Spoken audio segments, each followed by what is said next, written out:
Call the June 16th, 2026 meeting of the Suffolk Planning Commission to order. This meeting is video recorded for public viewing and televised. We'll have the invocation by Commissioner Powell. Opportunity to serve our community. Thank you for the breath that you give us and the ability to be here today. I pray that you would be with the things that are said here, for things that are opposed and things are for. I pray that we would be presented in love for this community. Most of all, Lord, thank you for dying on the cross to save us. In your name we ask it, amen. Amen. Please stand if able for the Pledge of Allegiance. Pledge allegiance to the flag of the United States of America and to the republic which stands one nation under God, indivisible, with liberty and justice for all.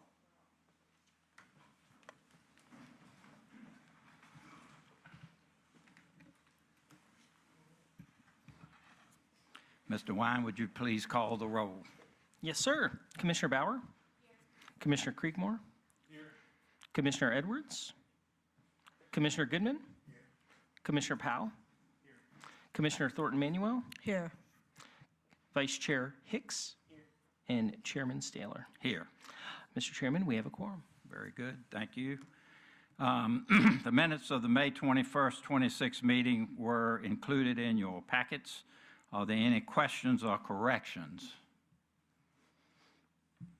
Seeing none, they will stand approved as presented.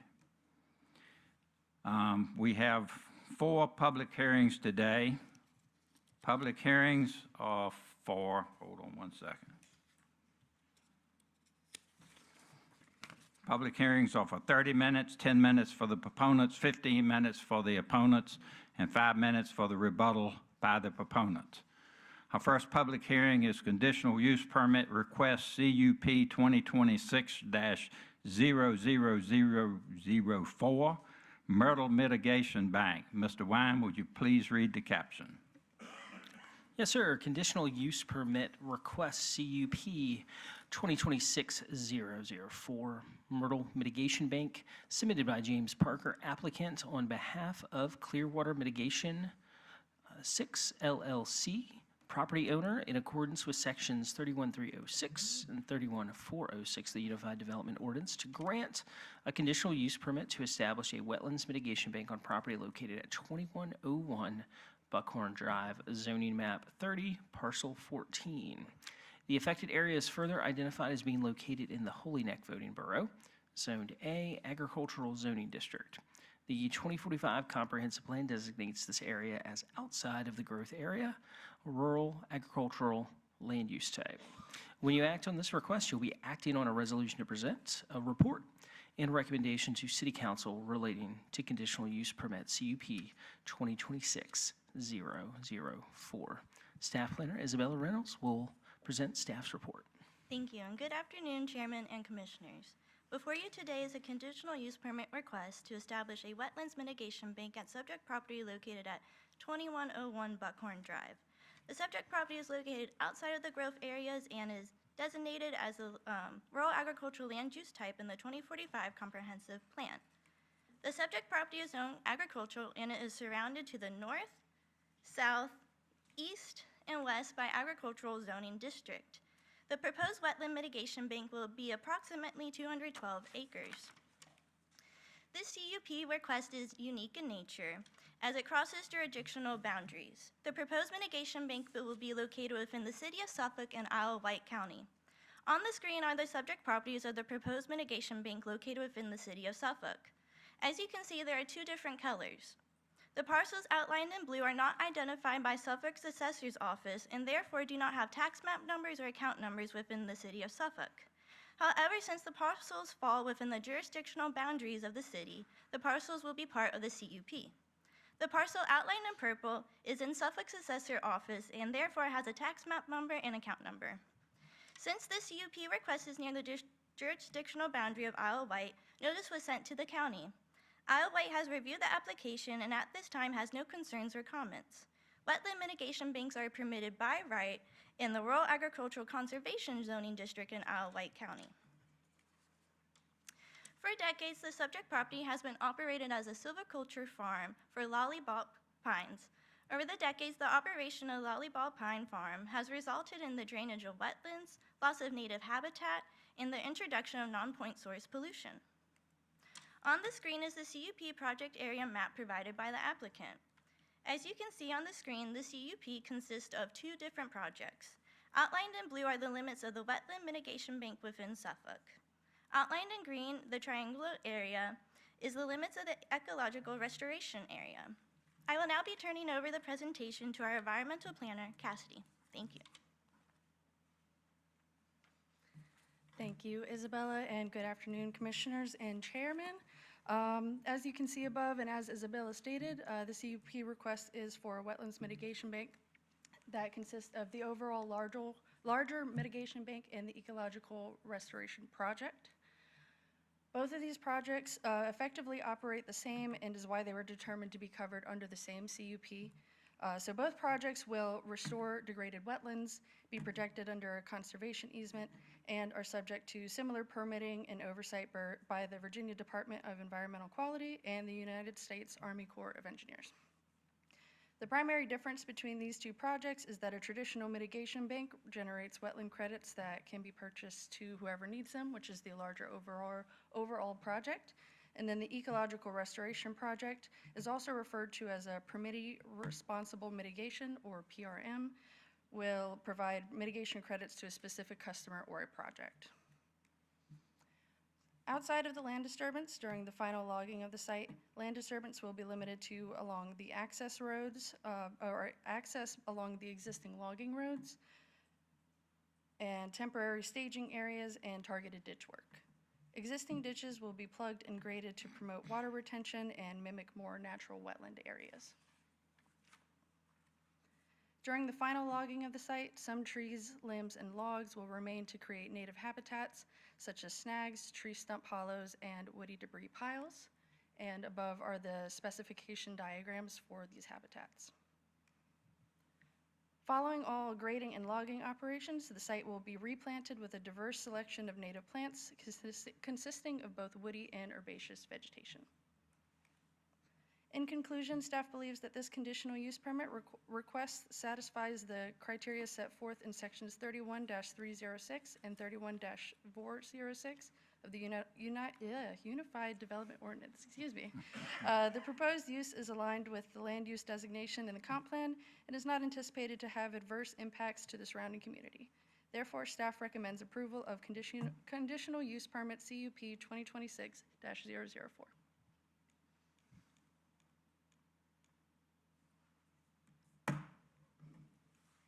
Thank you. Thank you very much.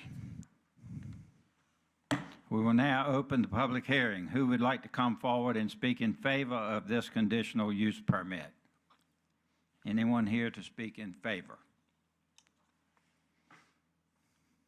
If not, anyone here to speak in opposition? Anyone here to speak in opposition? Seeing none, this public hearing is closed. Commissioners, questions, comments, or motion is in order. I make a motion to approve CUP 2026-00004. Been moved and seconded. Is there any further discussion? If not, we'll call for the vote. Mr. Wine? Commissioners, please vote.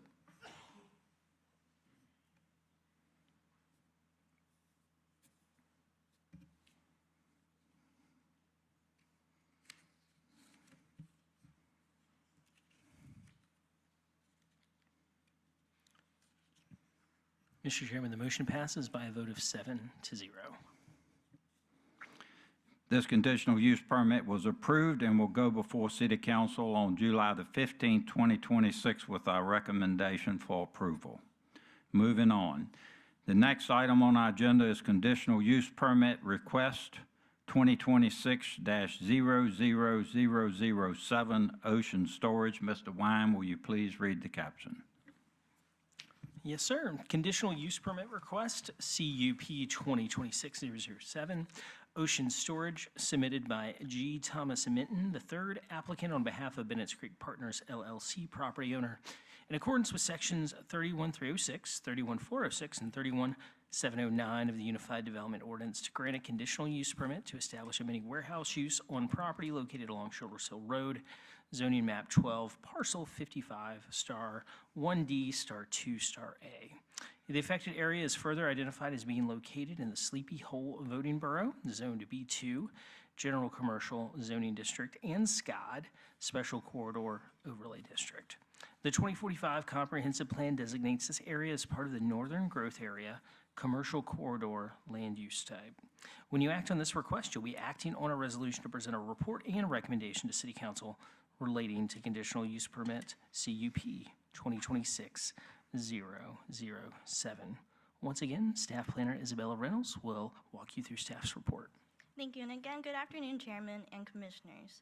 Before you today is a conditional use permit request to establish a mini warehouse use, an ocean storage facility located along Shoulders Hill Road. The subject property is located within the Northern Grove area and is designated as a commercial corridor land use type in the 2045 Comprehensive Plan.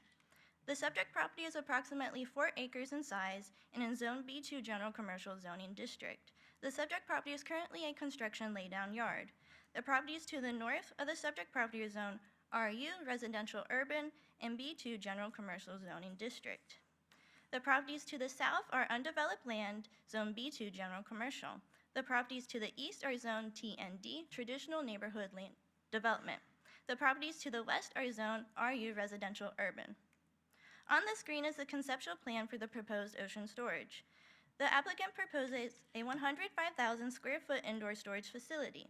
Additionally, the applicant is proposing an outdoor storage area. The outdoor storage area will be for boats and RVs. The outdoor storage will be fenced and sufficiently screened with the required landscaping. There will be 2 entrances for the site, a right in and right out on Shoulders Hill Road and a right in, right out on Meadowview Boulevard. On the screen is an aerial view of the parcel, which is outlined in red. The subject property is located along Shoulders Hill Road, which is our arterial road. Per the traffic memorandum that was submitted with the CUP request, Shoulders Hill Road carries approximately 14,000 vehicles a day. The trip generation for ocean storage was done so based upon the square footage of the facility. Based upon the proposed square footage of 1,500 square feet, the use will generate approximately 135 vehicle trips daily. Using the same calculations for the facility, staff was able to determine that the outdoor storage would generate about 18 daily trips. However, due to the nature of boat and RV storage, the trip estimate for the outdoor storage is not high enough to significantly increase the total average daily trip generation for this site. As mentioned in the staff report, Shoulders Hill Road is currently being widened, and this will help to alleviate any potential traffic. To mitigate any potential adverse impacts from traffic, staff has proposed a condition of approval that Meadowview Boulevard must be fully improved to today's standards prior to the issuance of a certificate of occupancy. On the screen is the front elevation of the proposed ocean storage. The proposed office hours for the ocean storage is 9 a.m. to 6 p.m., Monday through Friday, 10 a.m. to 2 p.m., Saturday through Sunday. Any after-hour access to the interior storage units will require coordination with the site management. The outdoor storage area will be accessed by a code-secured gate. On the screen is the rear view of the proposed ocean storage. As previously mentioned, the subject property is Zone B2 General Commercial and is designated as the Commercial Corridor Land Use Type in the Comprehensive Plan. The B2 zoning district permits by right more intense uses than a mini warehouse. Some permitted by right uses in the B2 are automobile repairs, car washes, gas stations, and shopping centers. On the screen is a Google Street View image of the existing ocean storage located along Nansman Parkway. This is an example of what the proposed final project could look like. Please do note that this property along Nansman Parkway is Zone M1 Light Industrial, and many warehouses use are permitted by right in this zoning district. Also, the elevations provided by the applicant will be conditioned as part of the approval of the CUP request. In conclusion, this conditional use permit does sufficiently satisfy the criteria set forth in the UDO. The proposed ocean storage is aligned with the commercial corridor land use designation in the 2045 comprehensive plan. Furthermore, the proposed use is consistent with the intent of the B2 zoning district and is compatible with the surrounding commercial uses. Also, the proposed use is not anticipated to have adverse impacts to the surrounding community. Therefore, staff recommends approval of CUP 2026-007 with the conditions outlined in the staff report. I will be standing by for any questions following the public hearing. Thank you. Thank you, Ms. Reynolds. We will now open the public hearing. Who would like to come forward and speak in favor of the conditional use permit? Good afternoon, Chairman, members of the Commission. My name is Grady Palmer. My business address is 222 Central Park Avenue in the city of Virginia Beach. And it's a pleasure to be here today on behalf of Mr. Minton and Mr. Burnett, who are both the applicants for this new location for ocean storage. As you just heard, ocean storage is located on Nansman Parkway, about 3 miles south of this location on Shoulders Hill Road. I know there's been a lot of discussion about why do we need another storage facility, and I'll tell you that's a common discussion point in all the cities in which I work. And I'll tell you this is a very heavily growing part of the city. There are a number of residential units that have come online and that will come online. And from our perspective, we see a significant demand for additional indoor storage, and that is why these applicants are, if approved, would be making about a $10 million investment in the city of Suffolk that does not require any city services. I know a lot of the projects I represent, have heavy demands on city services, and the constant discussion is about school impacts, traffic. Those things are legitimate concerns in Suffolk. This proposal has no school children, has very, very little traffic impacts to Shoulders Hill Road or 17. In fact, I want to quote from the staff report. What the traffic engineers anticipate is in the weekday AM rush, 9 total trips, and in the PM rush, in the afternoon rush, 15 total trips. And there's been a weekend analysis that on a Saturday, this would generate about 18 trips during the weekend rush hour traffic. So this is a very, very low traffic generator compared to all the other uses that Isabella talked about that would be permitted by right that would not come before this commission. And as you can see on the screen, this property is surrounded by residential, and there'll be more residential along the back. And so it's also important to consider the quiet nature of this use. And so ocean storage, anybody's welcome to go and visit the Nansman Road location. Very, very, very quiet use. And I think that's appropriate here given the amount of residential that's developed around this site. We're a great neighbor for close proximity residential, both on the indoor storage and on the boat and RV storage as well.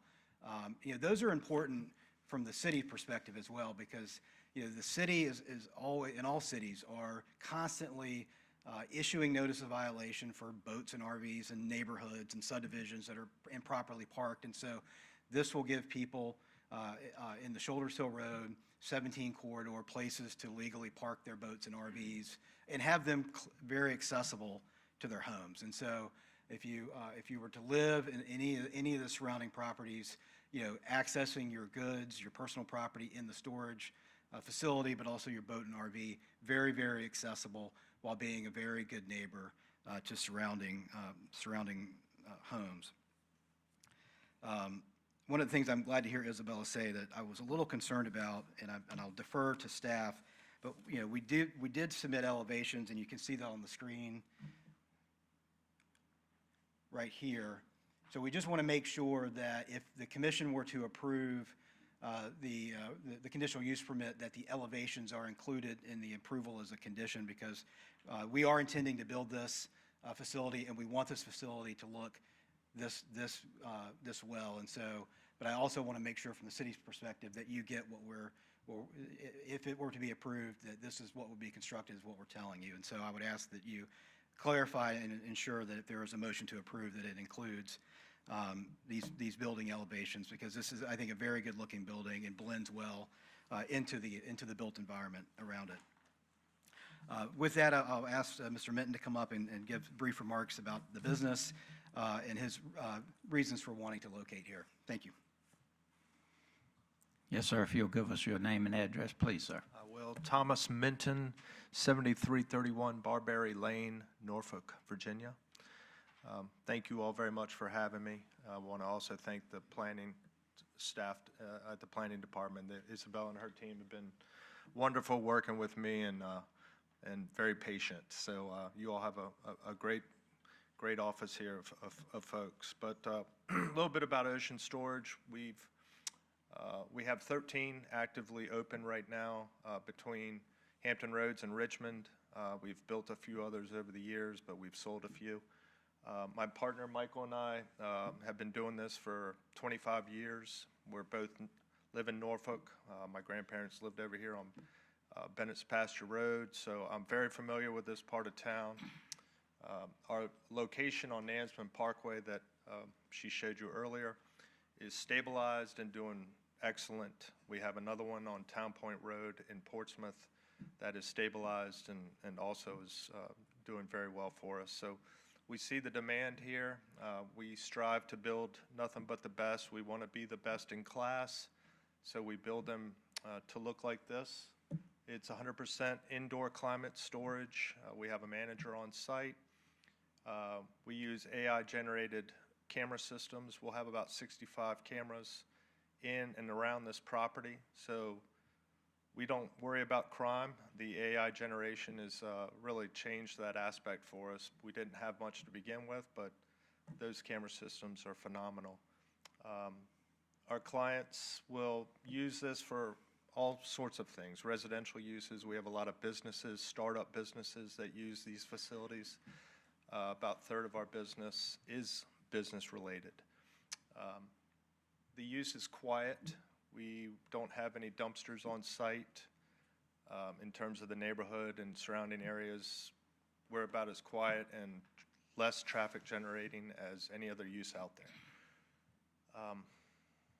There's many other positives I could go through, but I don't want to hold you guys up. I'm here to answer any questions you all have, but I really appreciate you all giving us the opportunity to build a second location in Suffolk. Thank you. Thank you. Is there anyone else here that has any comments relating in favor of this? Anyone else? If not, is there anyone here that would like to speak in opposition?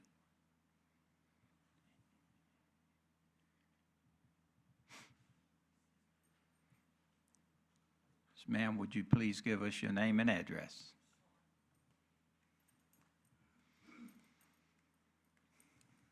Good afternoon. I'm Jeannie Swain. I live in the Vineyards, which is directly across this proposed building.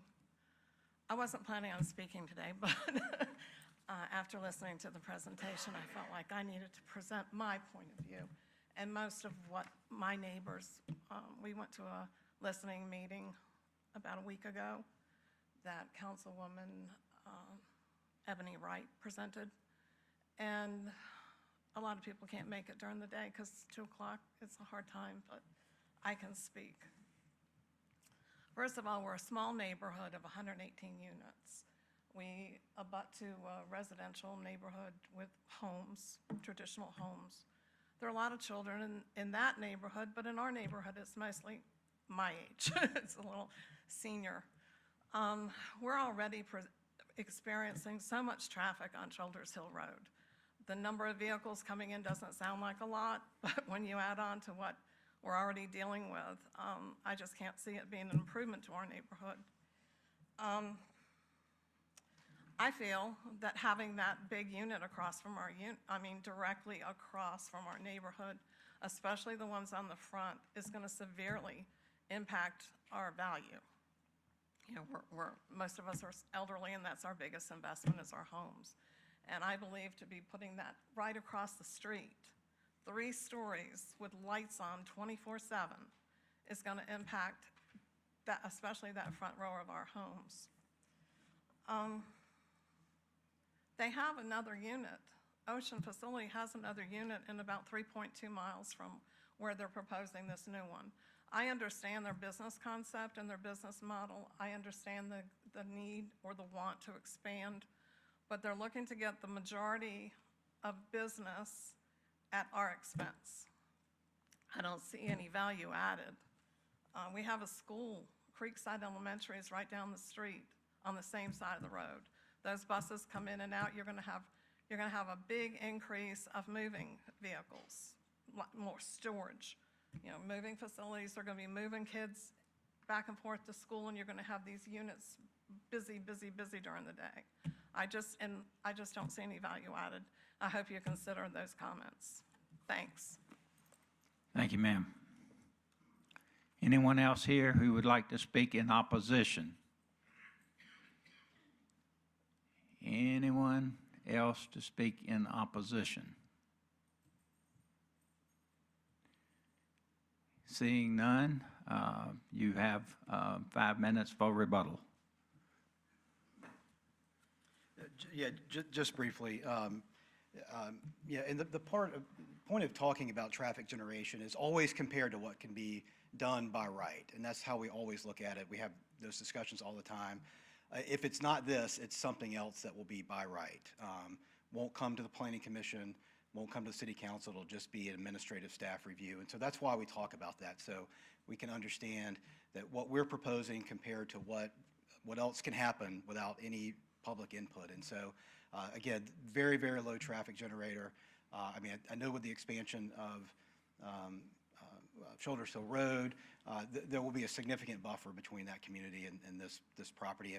If it's not this, it'll be something else that, you know, could be built at the same height. I know B2 allows up to 65 feet in height. So again, if it's not this, what is it? It will be something probably more of a traffic generation characteristic, and could be, it's built up to 3 stories anyway. So again, we're always comparing what we're proposing with what can be done by right, and that was the point of discussing those issues with you earlier. So with that, I'll stand by for any questions. Thank you. Thank you, Mr. Palmer. Any other comments on rebuttal? Seeing none, this public hearing is closed. Commissioners, questions, comments on motion would be in order. Yes, Chairman. Before I get into the making a motion, Mr. Milton? Yes, Milton, could you please come up, sir?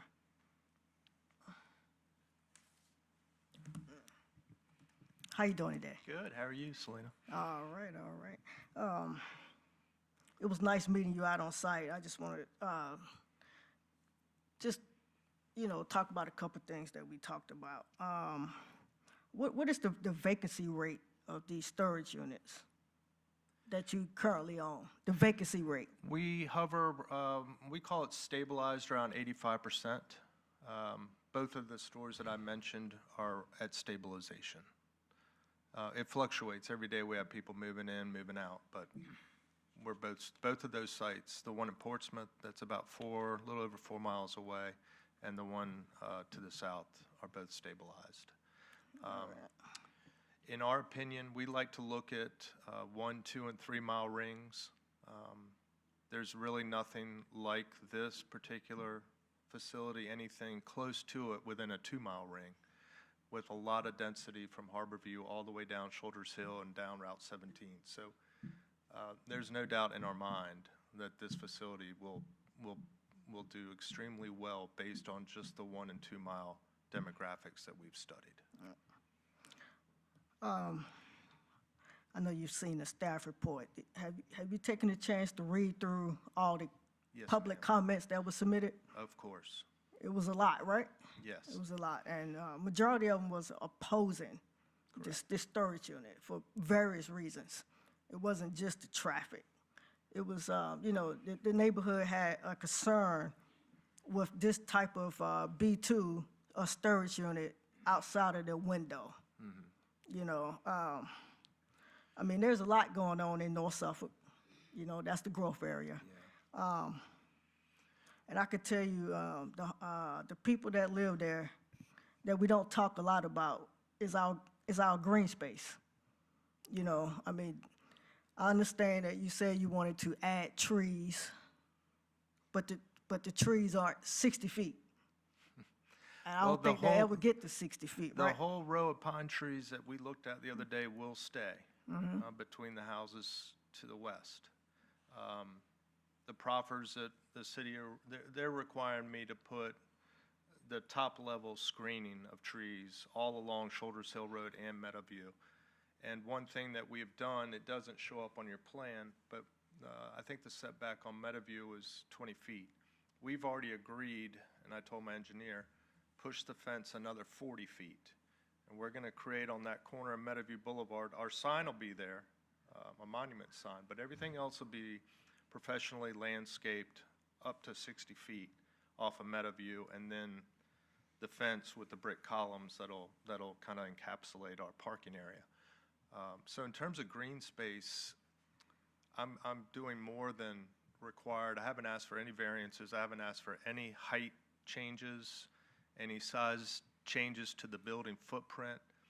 I haven't asked for anything that's not already within the guidelines. In fact, I'm trying to push it and make it more green on that corner for the folks that hopefully will be our customers. So, like he said, this will be over a $10 million project. You know, we are not, we don't take risks like that unless we're certain it's going to be a successful project. And if you look at any of my ocean storage facilities, we get recommendations from our architect, or who is our architect, all the time, because they all look very nice, and all the neighborhoods tend to approve and are happy that we've come into their neighborhood at the end of the day. Yeah, I'm not denying that. It's a nice building. But I mean, if everyone's going to be looking at it, we try to design it so it's something that they can look at and be proud that's there. We Yeah, put so- a lot of windows in, a lot of brick, standing seam metal. So we're trying to design it in such a way that it looks like a quality product. Yeah, I totally understand. I understand you're a businessman. I mean, I wasn't going to make this comment, but I'm going to say it anyway. You know, I never seen a U-Haul following a hearse. So I don't understand all these storage units that's popping up in this. Even in a 10-mile radius, there's over 15 storage units around North Suffolk. I don't know if we're becoming consumers of junk, and we just holding on to it, and we just want to profit off of storage wars. I'm not getting it. But for this particular storage unit right here, I mean, I do have to take consideration of what you know, the people have said on their public comments. So I appreciate you coming up to the mic, sir. And I'm going to leave with this, like Grady said. I know traffic was not the only concern, but it certainly was one of the more prevalent concerns. And like he said, this could be a strip center with 4,000 cars coming in and going every day. So do you want 150 cars coming and going from this site, or do you want potentially 10 times that amount, 20 times that amount? I don't think the neighborhood understands that, you know, the by right uses could be a lot worse. This is not a bad use. It's a quiet use. It's a clean use. And we run it locally. We're local owners. We take great pride in these buildings. I'm not someone sitting in New York not knowing what's being built. I'll be over at this site every day for the first few years that it's there. So I can rest assured we'll take great care of that neighborhood, and there won't be any problems with us. So, All right, Thank you. Thank you, sir. Thank you. Commissioners, anyone else? I was going to try to catch you while you were still up there. Anyone else have any questions? What are some of the by rights that a company can come in and put there? What are some of the by rights? In the B2 districts, some of the more impactful by right uses, meaning no conditional use permit required, would be convenience store with gas sales. So think, your Wawa Royal Farms. A drive-through restaurant, so fast food restaurant with drive-through. A lot of auto-oriented businesses. You can see that with the Caliber Collision right down the road. That was a by right use. So mechanical repair of cars is another by right use. Car washes, things like that. And those are just a few of the more impactful uses. From a traffic perspective, the convenience with gas sales is really high on the turnover. So would really any sit-down or fast food restaurant, as well as shopping centers, grocery in By particular. right. All by right, yes, sir. Explain that by right, because I think some people don't always understand what by right mean. They Yeah, that- hear it, but they really don't understand what by right means. That's a good question, thank you. When it comes to by right versus conditional use permit, a conditional use permit is acknowledgement that a use is maybe appropriate for a certain property based on a variety of considerations that we look to the UDO for, but basically they may have potential negative impacts that we would have the ability to condition to ensure that it operates within the neighborhood compatible with the adjacent land uses. For by right uses, that is not a legislative process, meaning that it doesn't come to the Planning Commission, it doesn't come to City Council. That is an administrative review process that site plan is submitted and reviewed by staff, and they have to meet our minimum development requirements, but there's no public hearing, there's no ultimate action by City Council. It is an administrative approval process. The conditional use permit is the opposite of that. They have to seek approval from City Council with adequate public hearings before both the Planning Commission and City Council before they can proceed with the site plan process. Commissioners, any further questions? I just have a comment.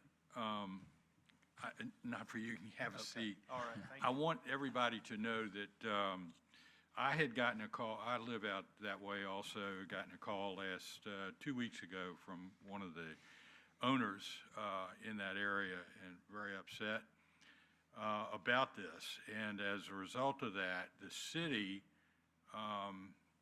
conducted a information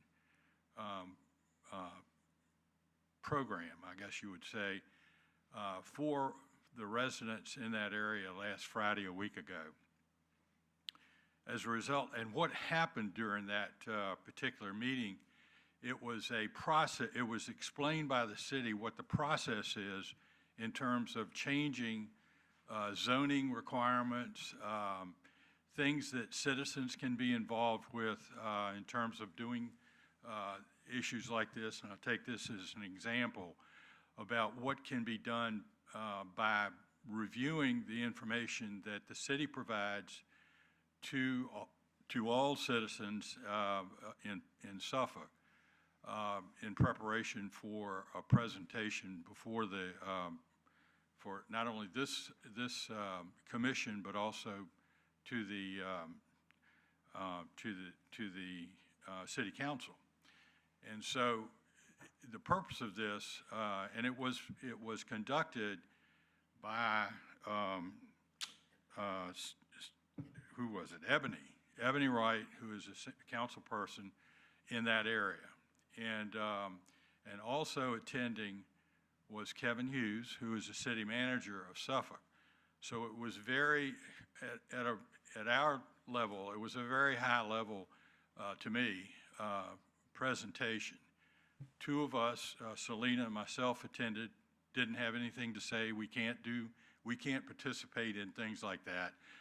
But we were there for information, basically, to get, because we knew that there was going to be some questions that came up. And they were, but it was very well attended. We probably had, 40 or 50 people there, I guess, in attendance, which was a lot. And we had it at the new, relatively new recreation center, which was the old Reserve Center. But it worked out very well. I just want to let you know that that in this particular forum, there were some discussions prior to this that were held to give us information about what we thought. And so not only for the couple of people that were there from this commission, but also to city council folks that were there. So with those comments, I would, and of course, the Planning Commission has already recommended approval for this, and that's where we are. I'm not going to make a motion one way or the other on that. All right.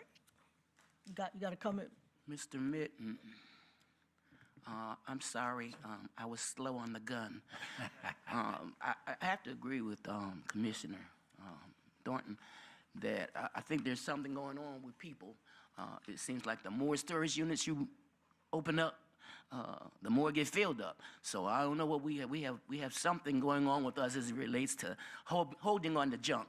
But that, hey, Well, you get to win from that. I can promise you it's not all junk in these places. We, like I said, we have true businesses that run out of these places. We have people that are storing, treasures that have been handed down. I know everyone thinks that they're full of junk, but I can assure you they're not. I get it. We just don't go to the storage unit but once a year. But I get it. Yeah. Here's my issue. Here's just a question. Okay. While you were explaining, you happened to say that you had a couple that you sold. I have never heard of one closing down. Why did you sell them, and where were they, and was location I the was much reason? younger, and I could have used the money back then raising my family. So. Oh, okay. So it didn't have anything to do with location or being able to fill it up. No. We're trying to build them and hold them now, but like I was just trying to explain how many of these we have actually done. We've, upwards of 20 of these facilities that we've done. So we know how to build them, and we take pride in how we build them. So this isn't our first time building one, is what I was trying to explain. Thank you. I want to just clarify a comment, because I don't want my words taken out of context when I say they full of junk. All right? I just want to clarify that. Yeah, I know. I was clarifying too. All right. I mean, I understand, the storage units, you got people that's moving that only need it There's a for a lot month. of reasons. You got military also that's in transit. I understand that part also. So I just want to clarify that it's not all junk. We talk about it all the time, the 4 Ds of self-storage. Someone dies, someone gets divorced, someone's downsizing, or someone's being dislocated, which is our military, happening all the time around every one of our cities here. We cater to the military more than anyone, probably. So there's a lot of reasons why storage is important to people. Yeah, we have the people that keep it as a garage, and they'll have it for years, and they never even know what's in it. But a lot of these people really need the storage, and it's important. I mean, North Suffolk is growing.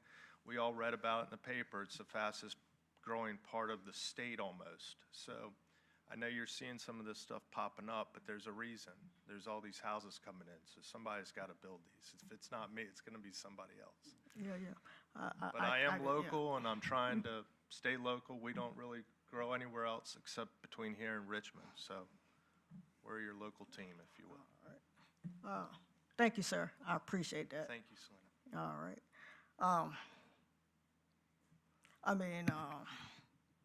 I kind of struggled with this a little bit when I first saw this, and I read through the comments, and I also was with Ebony Wright at the informational session. And the day that we met, I stood out there, and I had to just visualize this building and, put in perspective of what these homeowners would feel and their comments, and also what this would bring to the area. So I see both sides of the fence, but I'm not going to hesitate and debate this any longer. So I would like to make a motion on conditional use permit CUP 2026-0007 for the ocean storage. I'll make a motion to disapprove this. Say there's a motion on the floor for denial. Motion for denial. Yeah. All right, it's been moved and seconded. Is there any other questions or comments? I'd like to make a comment. From a real estate perspective, I think the business is sound and they are community-minded. I think they think through things, and they see a need. I was very surprised once I took the time to read through probably the biggest, the longest amount of comments I've seen in a bit on a application. It was actually yesterday. I was showing a condo on Union Pacific, which backs up to that. I've shown several condos in that community.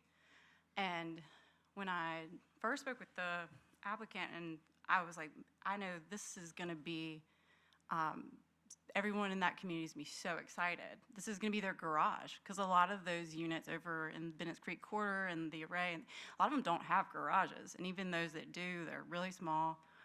But then when I read through the comments, like, they were almost all from that community, which is just baffling to me. So I'm kind of, I'd say a loss of words, but that's never me.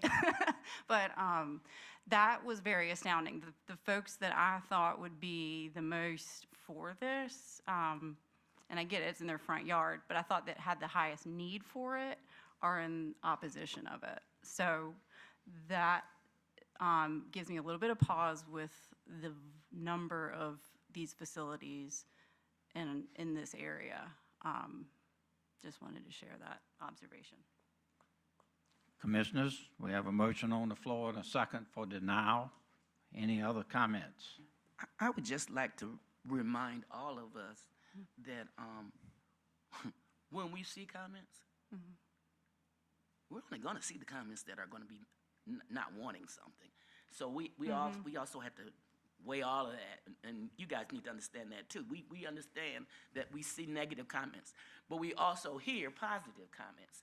So you might read this, but then there's also that other majority of people, that other silent majority of people who don't say anything because they don't care. So understand that we're not just looking at the comments. Commissioners? No further comment? Call for the vote. A yes is a no in this case. Commissioners, please vote.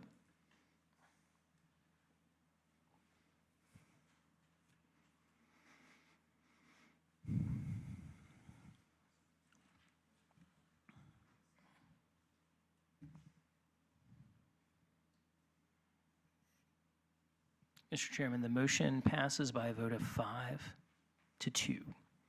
This conditional use permit was denied and will go before City Council on July 15th with our recommendation for denial. Moving on. Next item on our agenda is conditional use permit 2026-00011, CEP Solar. Mr. Wine, will you please read the caption? Yes, sir. Conditional use permit CUP 2026-011 CEP Solar submitted by Paul Cozzens, Old Myrtle Solar Farm LLC applicant on behalf of Susan Lynn Perry, property owner, in accordance with sections 31306, 31406, and 31724 of the Unified Development Ordinance to grant a conditional use permit to establish a solar energy facility on property located on Old Myrtle Road, zoning map 23, parcels 2, 3, 4, 5, and 20. The affected area is further identified as being located in the Holy Neck voting borough, zoned A, agricultural zoning district.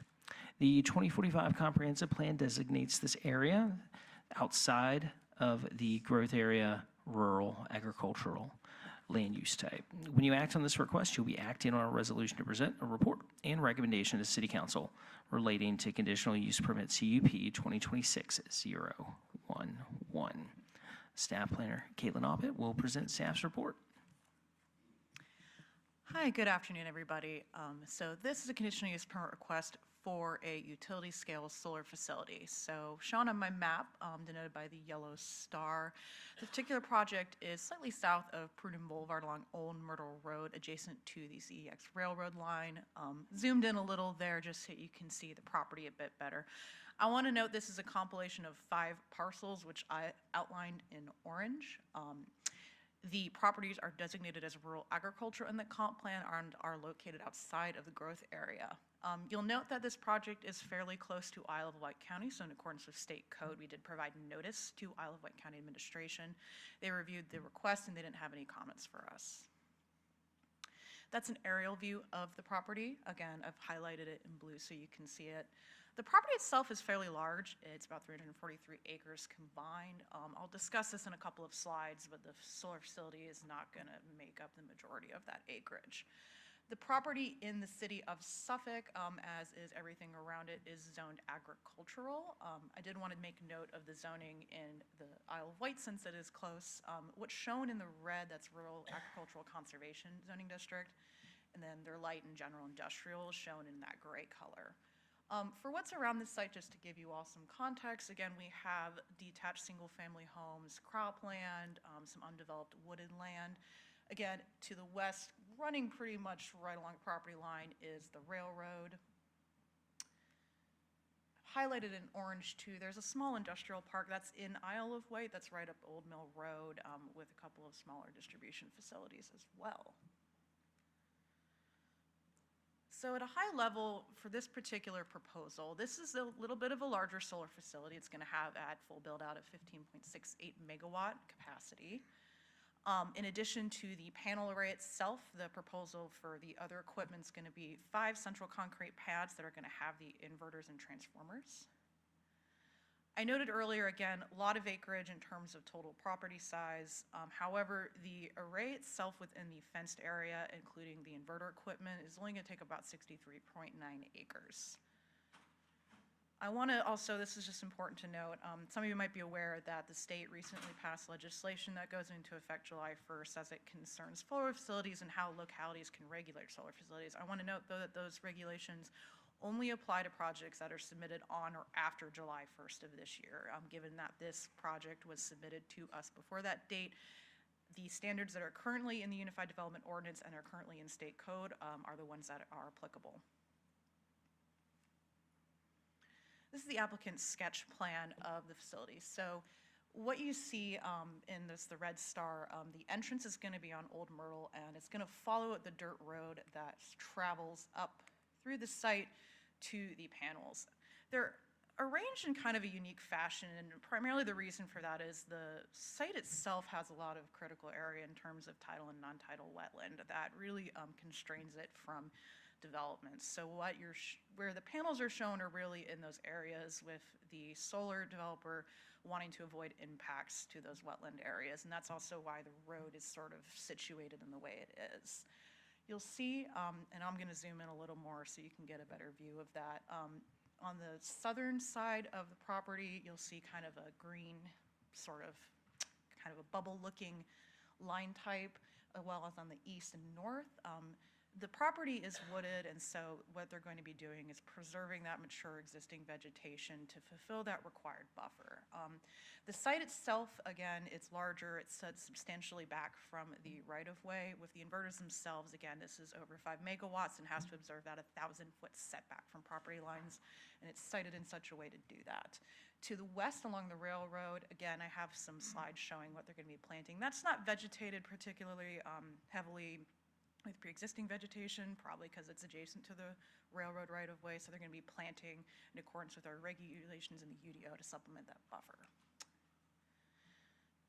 I've dashed again, that's the area in the fence line in purple where the array is going to be. Adding this proposed acreage, again, there's that standard in the Unified Development Ordinance as it relates to the amount of agriculturally zoned land that can be taken for solar facilities. That's around 33% right now with everything that's been approved. The addition of this project will not cause that to reach capacity. So zooming us in a little more, just so you guys can see again the layout of the array a little better. Again, there's two roads, they kind of split. One goes up to that smaller area to the east, and then the other is to the west. I do want to note too, along the eastern portion of the property running north-south, pretty parallel, is a Dominion transmission easement with transmission lines. Facility's not going to interconnect with those lines. It's going to connect with distribution lines along Old Myrtle Road. So all the electrical infrastructure that's going to be installed on site up to that point of interconnection on Old Myrtle is going to have to be underground. Zooming in us a little more, so I want to note the inverter transformers. Again, on those pads is shown in light blue, and I've circled them in blue so you can see them a bit better. Again, has to observe a 1,000-foot setback, in which they do. So with a project of this size, again, given the size of it and the equipment, again, one of the things that we are concerned with as staff and what we request the applicant provide us is a noise study. So they perform that study, we condition it. What they also do is they give us we request a contour map to help kind of visualize the noise produced. Part of that noise study is, again, studying what is the ambient level of sound, and then folding that into what they generate and model as this is the noise that would be produced by the transformers and inverters. So what you see on the noise contour map in that dark purple is that's like the loudest because it's right around the equipment pads, and then out to that dark green is that 40 to 45 decibel, and that does fall within our noise regulations. Again, we do condition this noise study as a condition with the ordinance should this be approved. So when the inverters are installed and the transformers, whatever noise is generated has to comply with what's depicted here. This is a bit unique, so I wanted to kind of call special attention to it. Part of our regulations in the UDO, and then as part of this conditional use permit process, we request that applicants furnish us with a historic and cultural analysis. Essentially what that involves is looking at architectural and any recorded archaeological sites that are identified by the state. They're put in this database called VCRIS. After doing that, they did a reconnaissance where archaeologists, walks the site and says, is there any evidence of cultural or historic sites? And what was identified is this cemetery, which is not in VCRIS right now. So what essentially that entails is that, again, under state law, cemeteries do have to be protected and then access given to any descendants that want to visit the site. And so what will happen with this particular cemetery is they're showing fencing around it, because again, we have to preserve, allow access, but we wouldn't want to allow access to the critical infrastructure in the solar facility. So the gate's going to kind of be situated in such a way that, again, provides access around the cemetery, but there's a gate which I've circled in red. That's going to allow the employees of the solar facility access to, get in and work on equipment, but not the general public. Additionally, for the cemetery, we're going to require a full phase 1 study at the time of site plan should this be approved, which is a more intense analysis that's done that essentially is done in compliance with Virginia Department of Historic Resources guidelines. What that does is has an archaeological, they do a little bit more of an in-depth survey and just, again, identifies the scope of the cemetery. There's a buffer around it that gets fenced and protected during construction. And a phase 1 survey then determines, okay, have we identified that if the resources here, does that warrant any further study or excavation or protection or not? Applicant has also provided photos of the site from different angles showing, again, the existing mature vegetation and what that looks like, and what we need that for is how is this going to be screened, essentially, from view of adjacent properties in the public right-of-way. This picture is looking kind of, wait till that's done, okay. Excuse me. We're looking at the transmission easement, looking sort of, northwest, if you will. In the yellow dashed line is once the panels are constructed, this is the height they would be at, showing that they're going to be screened by that stand of mature trees. This is another view near where the site driveway is going to be installed. Again, looking directly north, behind that stand of tall trees is where the site will be located. Another view, again, looking at the front of the site from Old Myrtle. This is a view of the railroad, and this is from if you were to be standing inside of the site and then looking out at the railroad, and currently not vegetated. So the applicant provided us a rendering showing fence line, plantings on the other side of that, and what they would look like at full mature growth. This is one of my photos actually in Isle of Wight on Old Mill, looking from the north at that adjacent property at the road, looking south. So what you see behind the trees is there's some like wet pond areas, and then there's a stand of mature trees, and then behind that is going to be the solar facility. So again, it's very well screened from the adjacent right-of-way. What we require, as with all solar applications, Old Myrtle Road is a truck-restricted road, and so for the construction haul route, we ask them to identify that, and then that specifically condition is part of a condition in the conditional use permit. So the truck can travel from Pruden to the site entrance at Old Myrtle. They can't use Old Mill Road. They can't go south on Old Myrtle. They need to stick to this route until construction is complete. The applicant also provided a drawing that shows they're going to be revegetating and kind of reseeding with some native grasses and other vegetation under panel. They've also depicted, which is kind of those swoopy purple lines, is like how wildlife would be able to pass through and traverse the site, which they're calling like a wildlife corridor. So in sum, this property, while it is very large, the actual size of the array is less than half of the site. Again, it's at 63 acres out of the 343, and it's also located, due to the size of the property, a substantial distance from the public road and from the adjacent homes. Again, we have our vegetated buffers and location to help kind of mitigate that inverter and transformer noise. So with all that in mind, staff is recommending the Planning Commission forward this application to City Council with a recommendation of approval subject to the conditions as proposed in the draft ordinance. Thank you guys for your time, and I'll be here after the public hearing if you have any questions. Thank you, Caitlin. We will now open the public hearing. Who would like to come forward to speak in favor of this conditional use permit? Please give us your name and address, please, sir. Hi, good afternoon, Mr. Chairman, members of the commission. My name is Tyson Utt. I'm the co-founder and manager of Commonwealth Energy Partners and CEP Solar, the applicant for this project. We are based in Richmond, Virginia. The address is 2201 West Broad Street.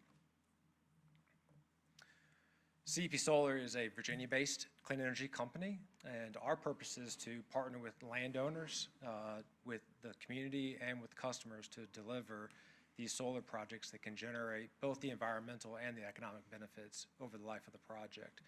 As Virginians, we take this very seriously to deliver high-quality projects that the city can be proud of for years to come as they operate quietly, generating that electricity that's needed, and as mentioned, delivered to the local distribution system.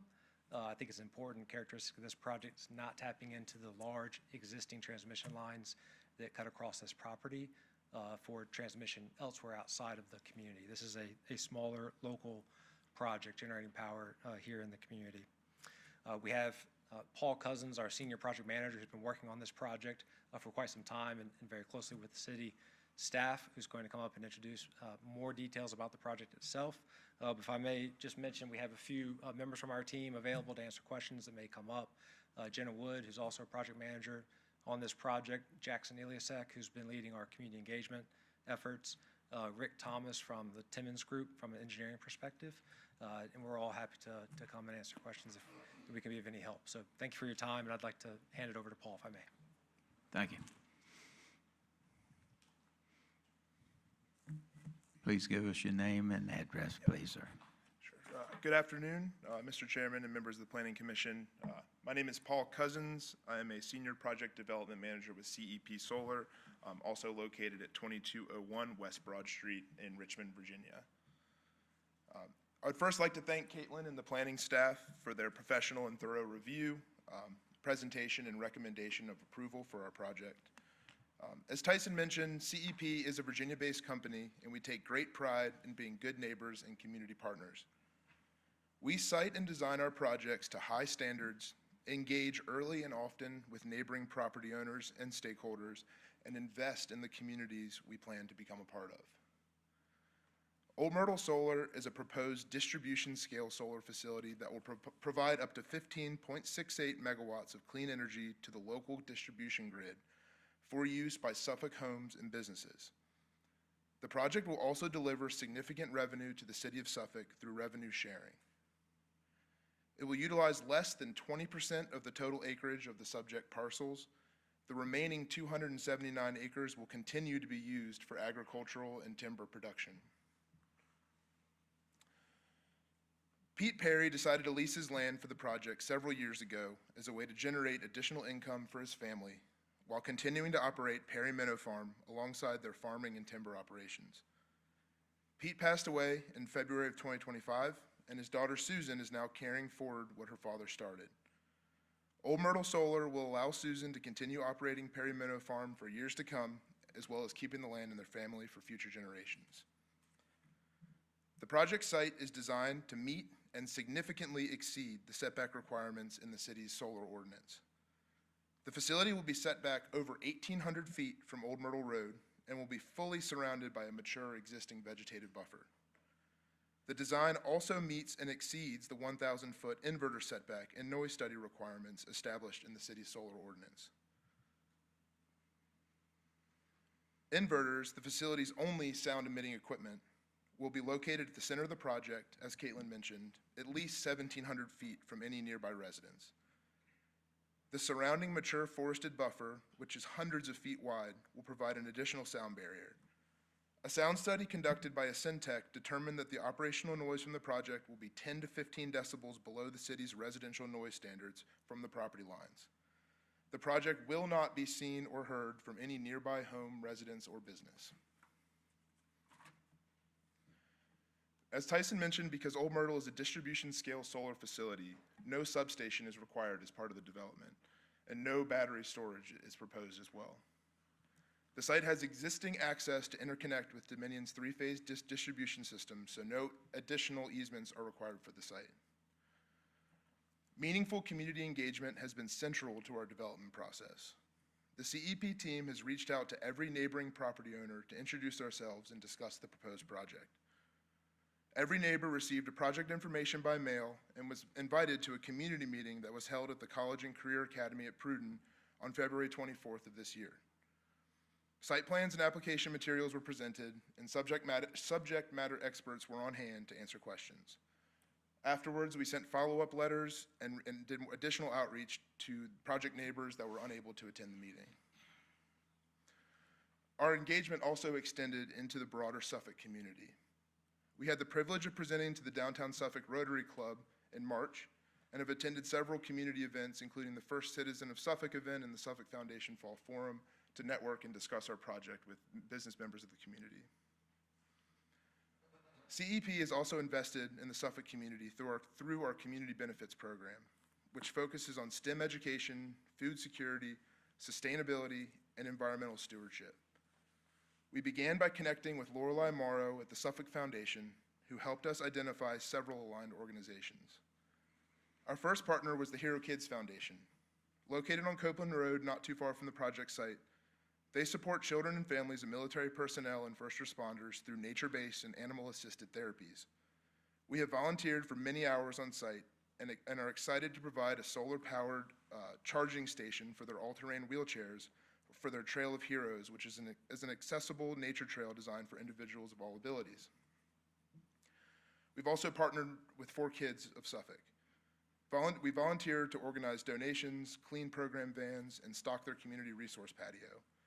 We're planning a solar education program and a solar car kit building activity for the 4Kids after school program in the fall, and we are also sponsoring their upcoming field day in September. Additionally, we had a great opportunity to partner with the STEM Academy at Booker T. Washington Elementary School, where we facilitated a solar education program with 5th grade students in partnership with ODU STEM Education Center. That included a presentation from our team, a question and answer session with the 5th graders, which was great, and a hands-on activity in which the students were able to build and race solar-powered car kits outside. It was really a great day. We're already working on new curriculum for them in the fall. We're so proud of the relationships that we've built in Suffolk, and we look forward to continuing to grow our community benefits program in the future. In closing, Old Myrtle Solar is a well-sited project that will not be seen or heard from any nearby home, residence, or road, or business. It exceeds all setback requirements in the city's development ordinance. It will allow the land to remain in the Perry family while providing stable income that supports their family business. It will deliver clean energy to the local distribution grid and provide significant revenue to the city of Suffolk. For these reasons, we respectfully request the Commission's recommendation for approval. You should have letters of recommendation from all the great organizations that we've been able to partner with in your packets. I hope you all took a look at those. And I will quickly close with a letter from our landowner. She was unfortunately not able to make it. She's hoping to be able to attend the city council meeting next month. So I'll read some words from Miss Perry. Pete Perry's parents moved to this location when he was a teenager. His father passed away when he was 20. He began cutting trees, clearing land, and buying small parcels surrounding his home place. He built ponds for raising fish and eventually founded Perry Minnow Farm in the 70s, with his family working by his side. Pete was a hard worker, he's from the old school, and he saved his money and made good investments buying land in several different states. He always found a way to provide for his family and taught his girls that if you work hard enough, there's nothing that you can't achieve. He was on the farm every day, involved in the business and decision-making as long as his health allowed. A dear friend of his knows Jason Hathcock, who is a director with CEP Solar, and made an introduction to discuss the possibility of solar. At the time, Daddy had just had his 86th birthday. Knowing the process takes 5+ years to complete these projects, he focused on finding a way to ensure the farm could be kept in one piece. Over 500 acres was such an accomplishment for him, all of them being contingent parcels that took a lifetime to obtain. My father passed away in 2025, hopeful that this project would come to fruition and provide stable income for years to come and allow his legacy to continue. Solar could provide income to relieve the burden of worry for ensuring the land would be kept for his grandchildren. We plan to continue running the family business for many years to come and farming the row crop land and growing timber exactly the way it was before his passing. Thank you all so much for the time, and the whole team's here to answer questions if you'll have any. Thank you, Mr. Cousins. That's all the time for the proponent. Is there anyone here who would like to speak in opposition? Anyone here who would like to speak in opposition?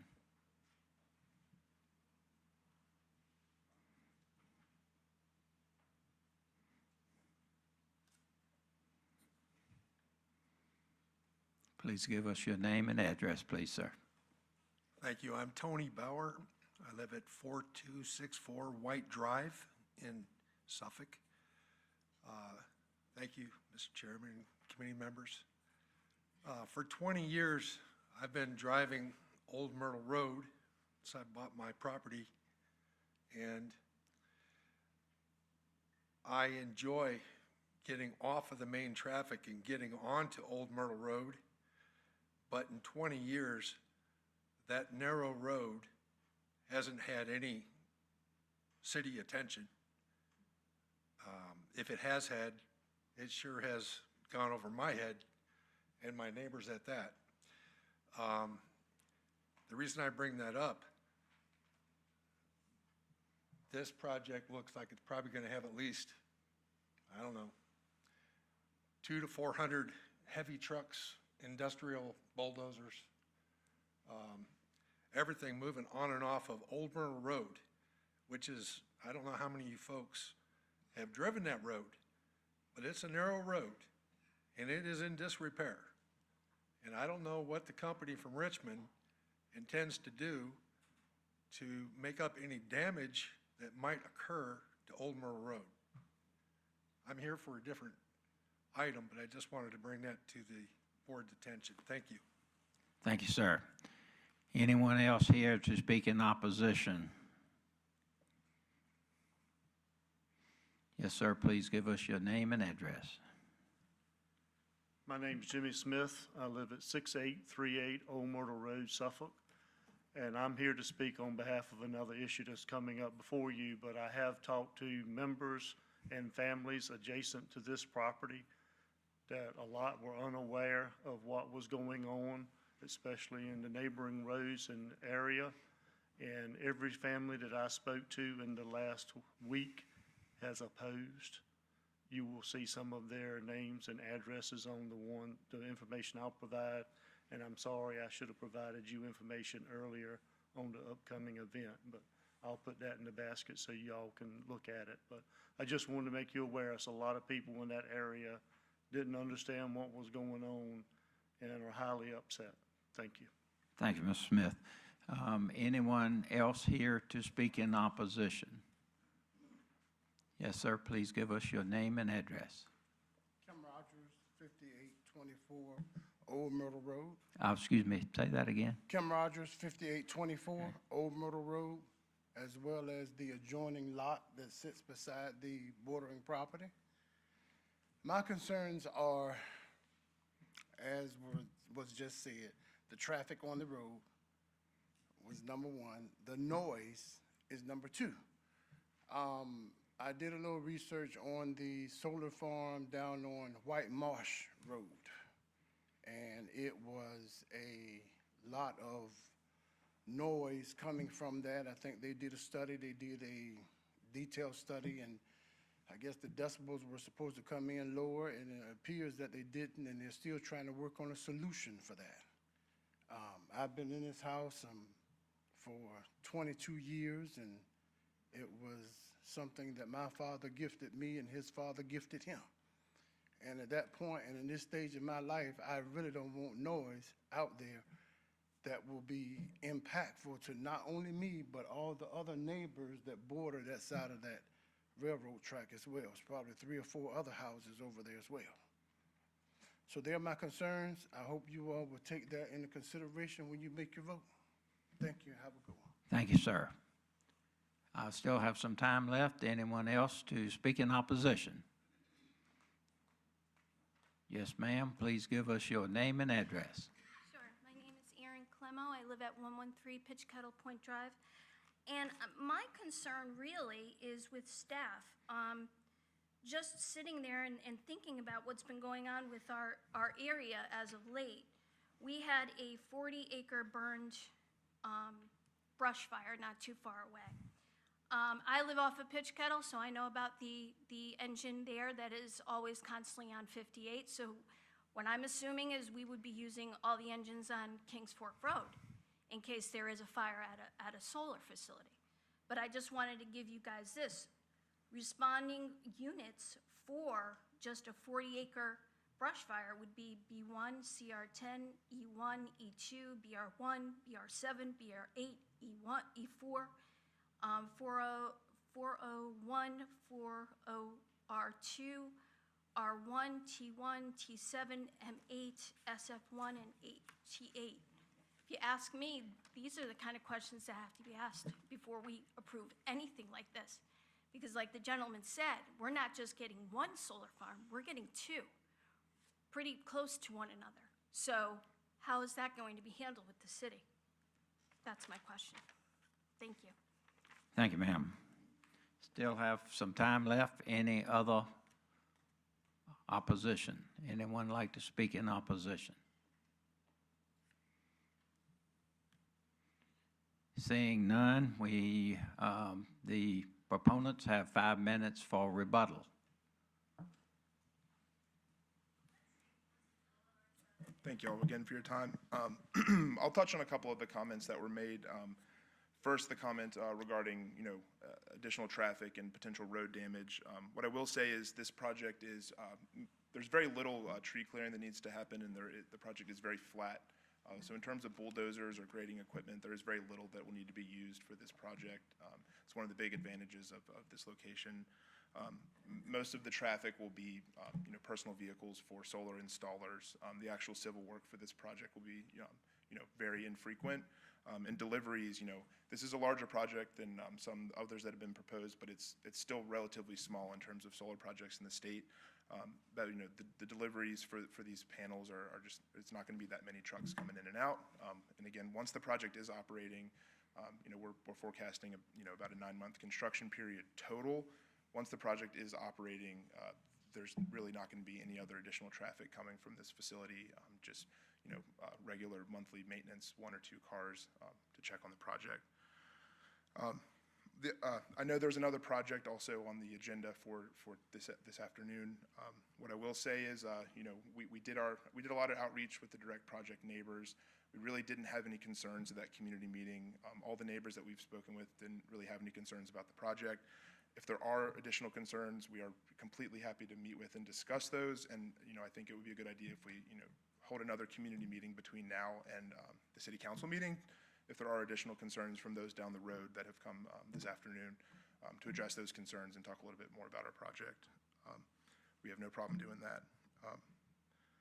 I guess I'll add also, in terms of noise, I definitely understand there's been a lot of concerns in the city with noise from solar facilities that have been built. Y'all have heard all about it too.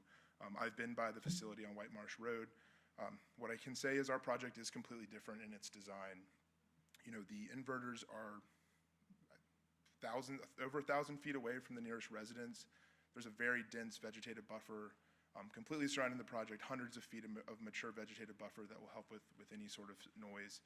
We did do the sound study. We're held to that sound study by the new ordinance that addresses this. The study showed 35 to 40 decibels from the property line, which is like quieter than an air conditioner hum. It's like a low whisper rustling of leaves. So sound really shouldn't be a concern from any neighboring residences from this project. Finally, I just touched on the fire department. Maybe staff could, if there's any questions too. I know that we did not receive any comments from the city fire reviewer for the plans. If there are questions or any concerns, we're happy to, meet with anyone about that. We're happy to do that across the state. We do that across the state all the time. So if anyone has any questions about fire or anyone from the city would like to meet with us and discuss, we're always happy to do so. So thanks, y'all. Thank you, Mr. Cousins. Any other rebuttal comments? If not, this public hearing is closed. Commissioners, questions, comments, or motion is in order. I have a question. I guess I have the question of staff. Can you show me, and I'm looking at it, the cemetery, but I'm a little bit confused. Do you want me, ma'am, do you want me to go to the black and white image or? I'm trying to see how the panels are impacting it. There are no panels anywhere around that, but how does that affect people who come over to see their loved ones or whatever? Let me tab back to the full sketch plan. And I apologize, it's a bit hard to see just due to the scale. So where the purple dash line is the fencing, and so one would traverse the dirt road inside the fence and then proceed. And you can kind of see it's represented in this straight line with a little whoop circle. Would follow that. Essentially, the road will be fenced in to the cemetery, which would be encircled by a fence, and then another gate is gonna secure access to the site from the fenced portion of the road and cemetery that would be accessible to the descendants who wish to visit. Okay. Thank you. Yeah, absolutely. And another question, I guess of the young man who's, I don't know his name. Yeah. There was a question about, and I know that from driving on that road, it's not very wide and it's not very travelable right now. Is there any thought of doing some improvement to the road itself between now and the time that you get your project completed? Yeah. Because you will be destroying even more roads. Sure. There has not been any discussion of road improvements. There's a condition, we're conditioned to use a very specific haul route. But other than that, we have not had any discussions. We're certainly open to those discussions with city staff if there are concerns about that, about any sort of like bond for road repairs. We can certainly have those discussions, just haven't had it at this point. Commissioners? Yes, sir. Questions? Mr. Cousins? Yes, sir. You might want to hang I around know, just a second. I'll stay up here, sorry. Yes. I have a couple questions for you. The end of life of these solar panels. Have you been part of a decommissioning project? No, I have not. The majority of solar facilities that have been built are still operating. There is a very quickly growing market for recycling of solar panels. A lot of those are residential, that have been around a lot longer, are being recycled. That market is just going to grow as the demand for it grows. But I will say there is a full decommissioning requirement as part of our application where, we will have to fully decommission the site. Can you explain the decommissioning process? And I mean, these are some huge solar panels. We're not talking about the ones on the house. Sure. So, and the lifespan of these things are from 20 to 40 years. So you may be around to decommission these things and you may not. Just saying. Explain the process. Sure, yes. So the decommissioning requirements from the city, and there's also state requirements as well, require a total decommissioning of the site. That's all infrastructure, all wiring, all panels, racking, even the roads, unless the landowner wants to keep the roads.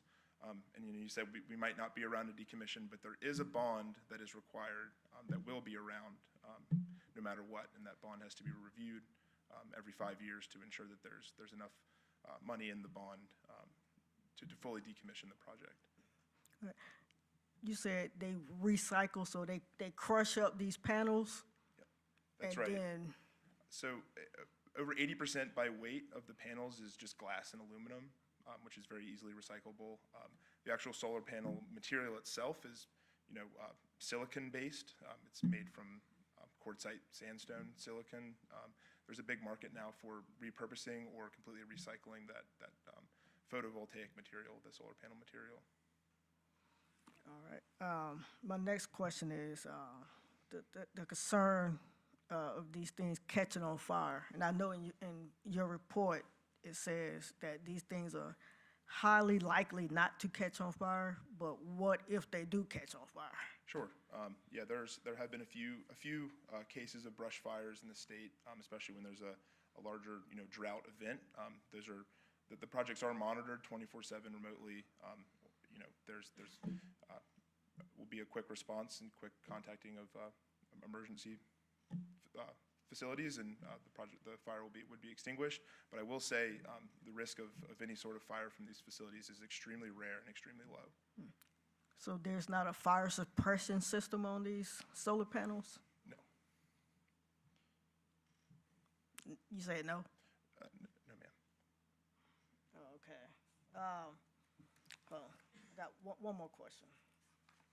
Okay, so the energy that's coming off these solar panels, right? And they're going to be distributed onto another grid, like Dominion. And I think one of your comments says your group has no control over what Dominion would charge. Yeah, so we would be generating power onto Dominion's grid, that's right. So we'd be selling, the power would be sold to the utility onto the grid. So yeah, we're not in the business of selling the power to a consumer, that's correct. But yeah, when we were talking about the distribution scale project, it's generating power to the local three-phase distribution circuit, not to those transmission lines. So the power that is generated is used and distributed locally. It doesn't go up to that kind of superhighway of electricity that goes to the greatest need across the state.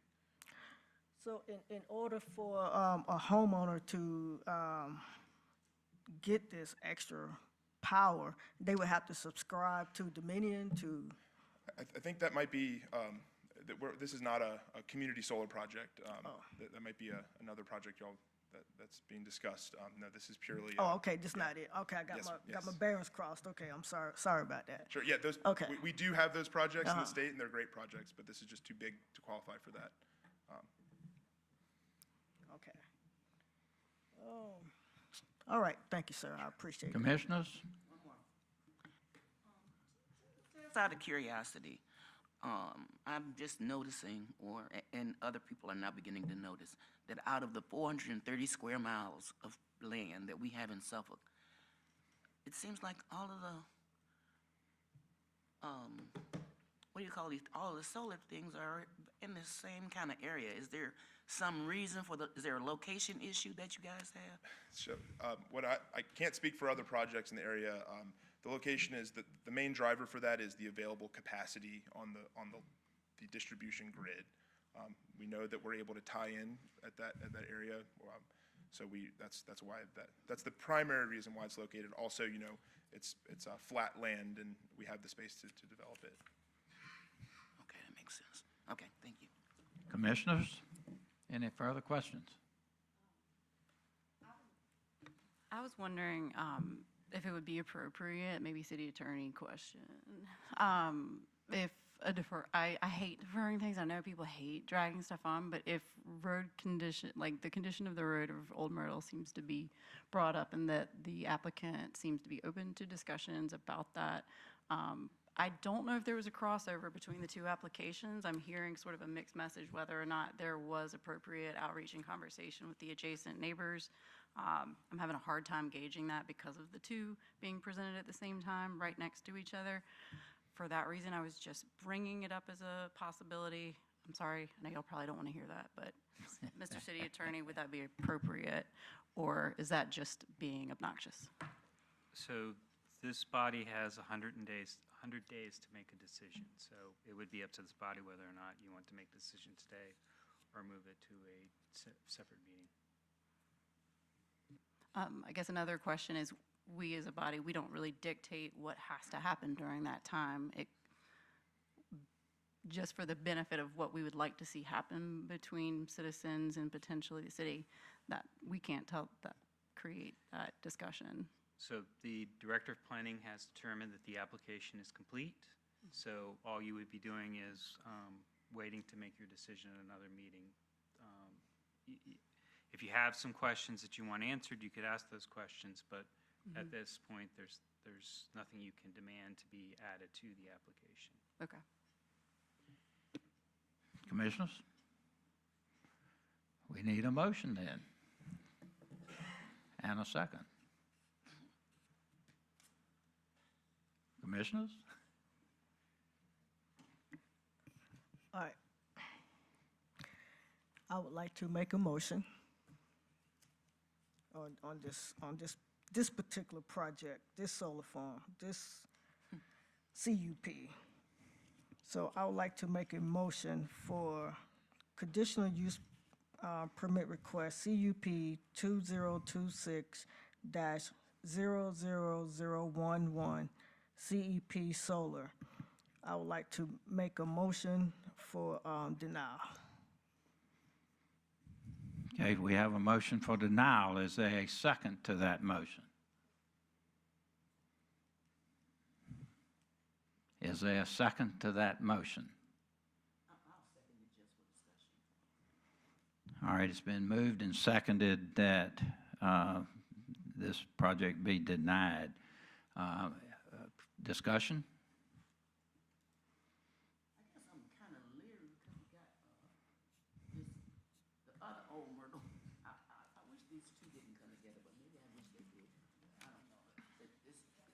Confusing that we have these two projects, and the same projects, just different sizes. So that's why I'm hesitating, but I'll make up my mind by the time we vote. Okay, anyone, any additional comments? I just want to add one comment. I took a ride out there. Actually spoke with. Did you find the sign? I still did not find the signs, but I actually spoke with a homeowner out there, and even though I'm from Atlanta, I spent majority of my childhood on a community like Old Mart Road out there, and I'm visualizing, the farmland, the quietness, the animals. The community. I almost brought some eggs, but I'll go back out there and buy some eggs later. But, I mean, my concern is, the future, our kids, our generation coming of these solar panels. I mean, there's just not enough study on the decommissioning process. I mean, I understand they're talking about recycling, but we got a long future ahead of us when we're talking about data centers, solar panels. What are we doing? We can preserve our farmland, and I wish. I mean, we need to help our farmers. I hope the White House can watch our planning commission here right now today, because we need to help our farmers. The state need to help the farmers. The city need to help the farmers. All right? I mean, we can't just keep destroying our farmland. That's all I got to say about it. Commissioners, any further comments? If not, please prepare to vote.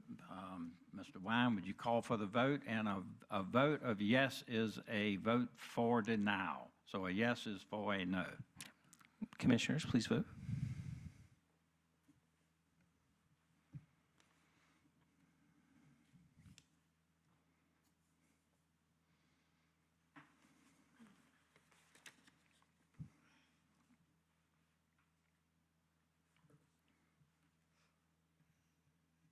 Mr. Chairman, the motion passes by a vote of 5-2. This conditional use permit was denied and will go before City Council on July 15th with our recommendation for denial. Moving on. Next item is conditional use permit request CUP 2026-00012, New Leaf Solar. Mr. Wine, will you please read that caption? Yes, sir. Conditional use permit request CUP 2026-012 New Leaf Solar submitted by Bill Lane, Old Myrtle Solar 1 LLC, applicant on behalf of Brandell Suffolk LLC, property owner, in accordance with sections 31306, 31406, and 31724 of the Unified Development Ordinance to grant a conditional use permit to establish a solar energy facility on property located on Old Myrtle Road, zoning map 22, parcel 3. The affected area is further identified as being located in the Holy Neck voting borough, zoned A, agricultural zoning district. The 2045 comprehensive plan designates this area as being outside of the growth area, rural agricultural land use type. When you act on this request, you'll be acting on a resolution to present a report and recommendation to City Council relating to conditional use permit CUP 2026-012.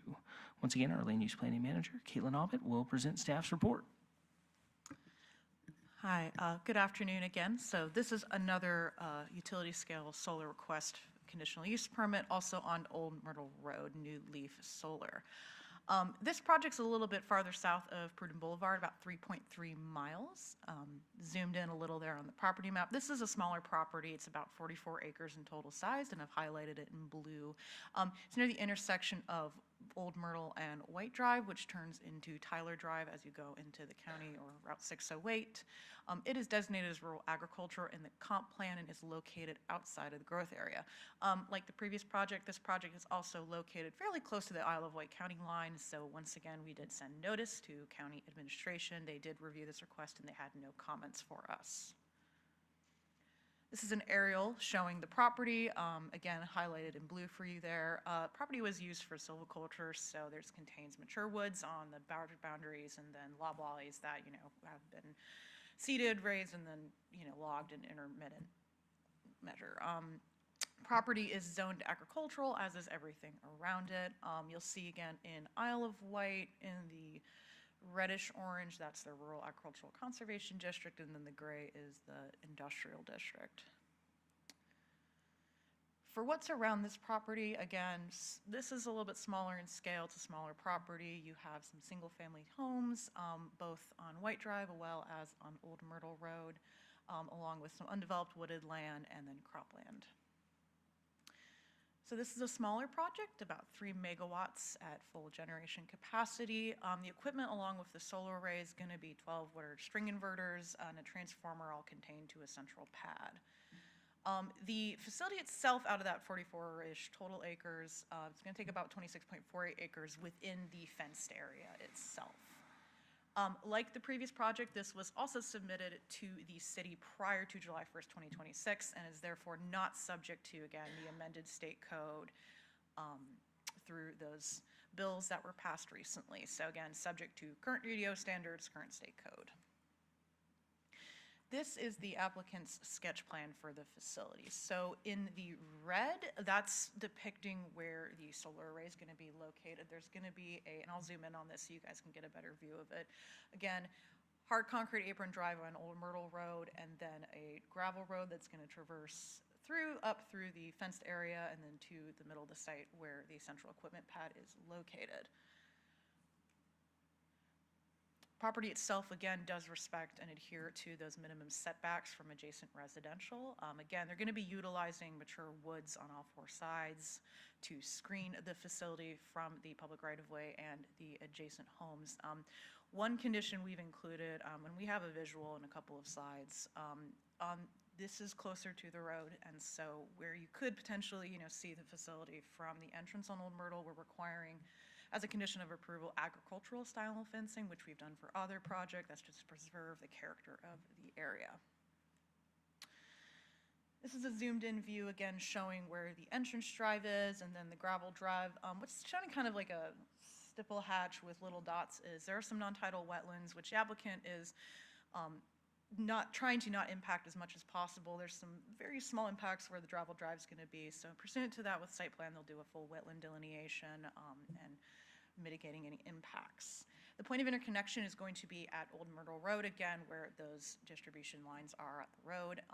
In accordance with UDO regulations, all infrastructure from that point of interconnection is going to have to be placed underground as it goes into the site.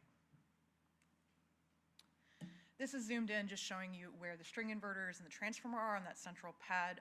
For capacity under 5 megawatts, this is 3 megawatts, has to have a 400-foot setback. This does meet that setback as shown in the large purple circle.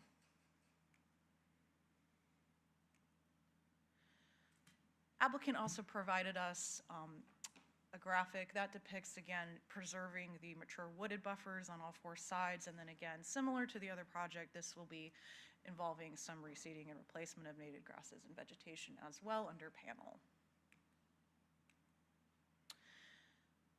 The applicants provided us with some photographs of, in this case, because they're utilizing mature trees, showing what this would look like. So this is standing on Old Myrtle, looking east, northeast, where the site entrance would be, and then what's shown in the white is like where you would see the panels if it was clear, and then showing that that's going to be screened with existing vegetation. This is a view if you're standing what turns into Tyler Drive in the county, looking southeast. So there's the field, then the stand of trees, and then the solar facility is going to be behind that stand of trees. This is at one of the adjacent properties on White Drive, looking east. So we have the property, and then behind the trees, you can kind of see to the back of the property, solar facility behind that. Duplicate picture, pardon me, site entrance. What we did ask the applicants to do, because the site entrance isn't constructed, is if they could render and show, okay, once we install the gravel driveway, what it would look like up to the fence. The reason I put a red X over those overhead lines is we are not going to allow overhead lines past that point of interconnection on Old Myrtle, so this will have to be underground conduit through the site. This is a picture, again, on White Drive, looking across the field, again, showing that mature wooded buffer across the street and screening from the right-of-way. Again, as I mentioned earlier, Old Myrtle Road is a truck-restricted route, so they are restricted to this specific haul route, which is conditioned as a condition of approval. Applicant cannot use Old Mill Road or White Tyler Drive Route 608 down from Windsor Boulevard. They have to go from Pruden and follow this route as attached to the ordinance. This is a smaller project, but again, there's still equipment involved, string inverters and a transformer, so again, we want to see what kind of noise is generated with that. So the applicant did produce a sound study where they measured the ambient noise and then model the expected noise from the string inverter. String inverters are a little quieter with that one transformer, and have this contour map which is produced. The light blue on the very edge, again, shows that 35 to 40 decibels staying within the property line. So this does comply with the noise ordinance and the Unified Development Ordinance standards. Again, like all solar projects currently, a noise study is conditioned as part of any approval, and once constructed would have to comply with this. So in sum, acknowledge that this is a smaller site and it is closer to adjacent residential homes. One of the reasons for that is, again, we're requesting as a condition of approval that agricultural fencing along the frontage of the site along Old Myrtle Road. Again, if there's any line of sight at the entrance, making sure that that looks nice. This is, however, a smaller capacity in terms of both panel footprint and equipment with the 1 transformer and the 12-string inverters. This site does have pretty substantial mature wooded buffers, again, trees that have grown up that are going to screen the site, and then the 400-foot setback, which is a requirement in the Unified Development Ordinance to help mitigate inverter and transformer noise. So with that in mind, we have found that this particular application does comply with the criteria in the Unified Development Ordinance, and therefore we are recommending approval subject to the conditions as proposed in the draft ordinance. Thank you so much for your time, you all. I will be around for questions, should there be any after the public hearing. Thank you. Thank you, Caitlin.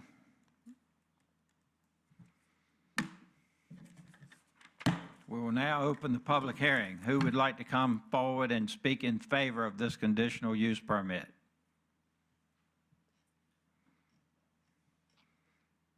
If you would, please give us your name and address, please, ma'am. Good afternoon. My name is Jessie Robinson, 4705 Brentwood Road in Durham, North Carolina. So thanks for y'all's time today. My name is Jessie. I'm a senior project developer with New Leaf Energy. Here with me, if y'all have additional questions, will be our engineering consultant, Bill Lane from Hurt and Profit. I have been developing projects for 6 years in Virginia, and my company, New Leaf Energy, has been developing projects for over 40 years. The company initially was formed by 3 brothers, and we've been developing projects across the nation. We've built we've developed a gigawatt of solar projects to date. Like Caitlin said, the project proposed today is a 3-megawatt project that will participate in the shared solar program with Dominion Energy Territory. So this is a program designed by the state to make solar more accessible to folks who may not have land themselves to put solar on their land, or if they live in an apartment, for example, and can't put it on the rooftop. So we build a project, and then folks can subscribe and receive a savings on their electric bill. The main requirement is that you're a Dominion Energy bill user. And happy to answer more questions about that.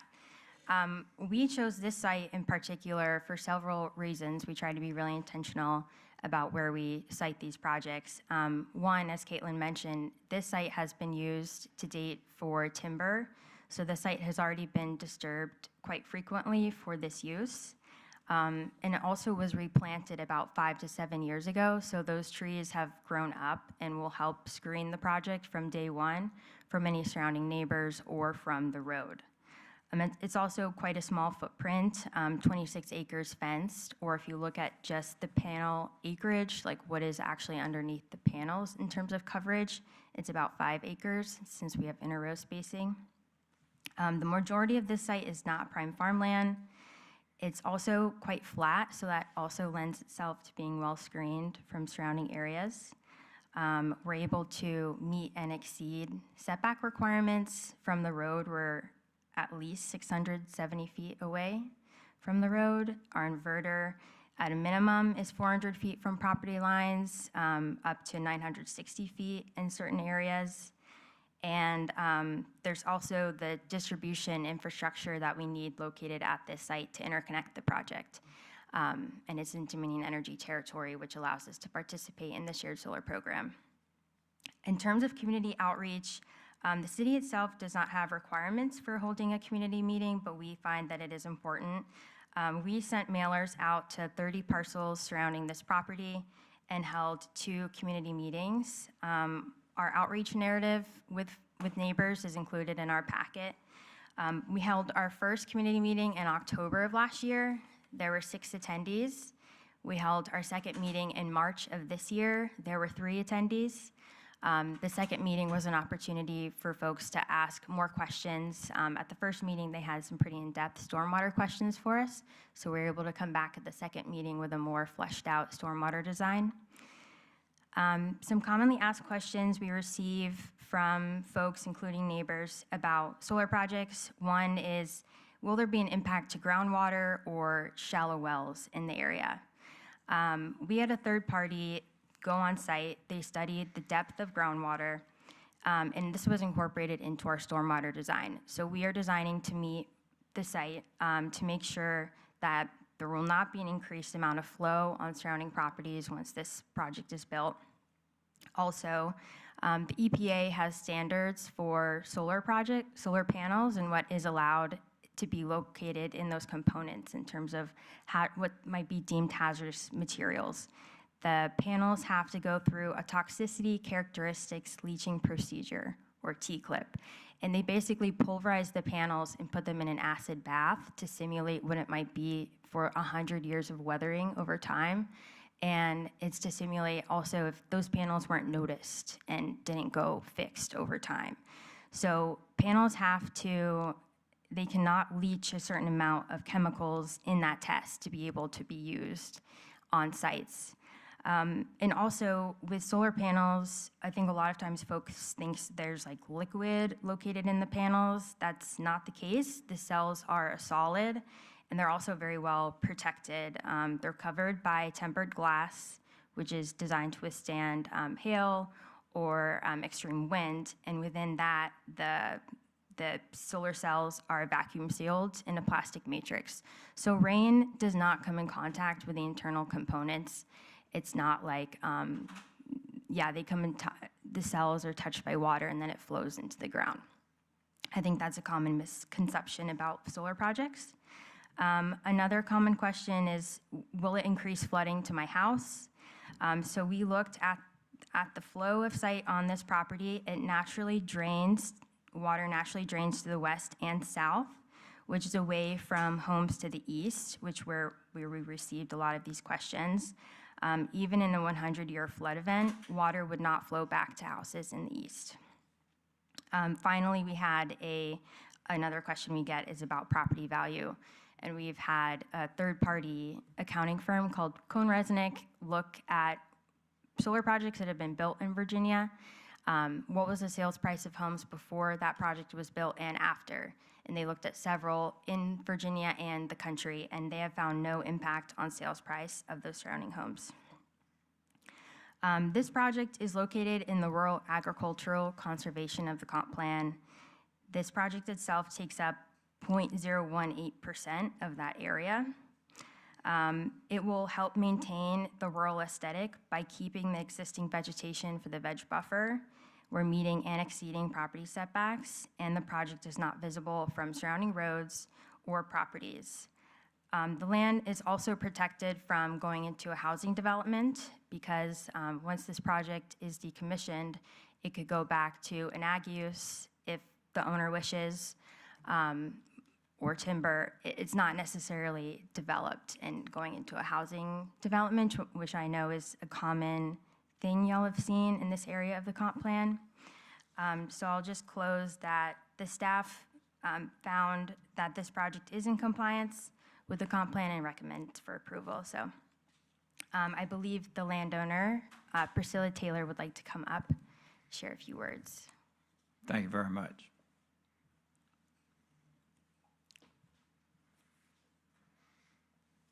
Please give us your name and address, please, ma'am. Good afternoon. I'm Priscilla Taylor, and my address is 107 Bobby Jones Drive in Portsmouth, Virginia.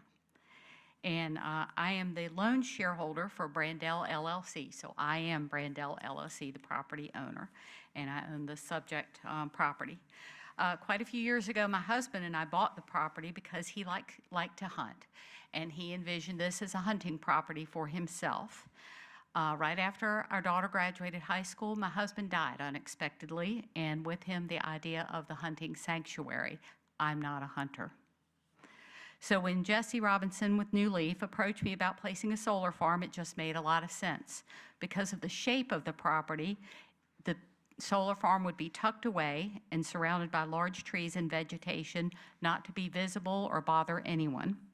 Once it's built, it won't increase traffic, it won't need any city services, and it will sit there and generate electricity. This property is not and has not been farmland, so I'm not taking farmland. It's been logged several times.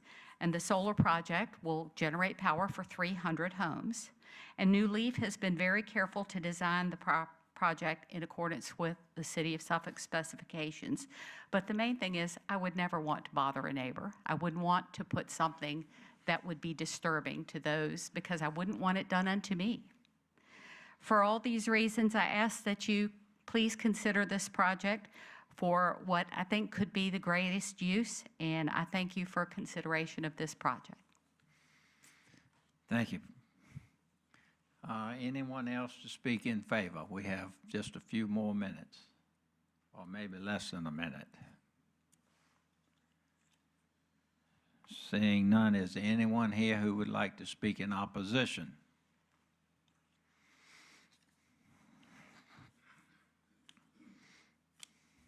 I'll ask you to give your name and address once again, sir.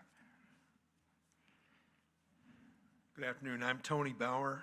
Address is 4264 White Drive, Suffolk, Virginia. Thank you again. And we have quite a few members. I understand there was a low turnout originally, but that is not the case of concern. Just to throw out some numbers, 0. That's the decibel disturbance we currently have. Okay, 0. We don't have any decibel disturbance. 13. If you look at that, it is surrounded completely on the west side, on its south side, and on its southeast side by residential properties. The owners of those properties have all unanimously signed petitions that they do not want this. Not to mention over 130 other community members directly associated with that borough. What you can't see in this diagram up here is there is the most beautiful church in Virginia on the corner of Old Myrtle and White Drive. Everybody knows it, Western Branch Baptist Church. It's 300 years old. I'm a deacon there. Up until June 1st, when I went to a deacon's meeting, none of the church knew and the pastor didn't know that this was taking place. And if you look at the drive entrance there, it's just on the other side of that. And I don't want to steal the thunder of some of my other community members. I may have already done that. But every single member of the church in the last 2 weeks has signed the petition that they do not want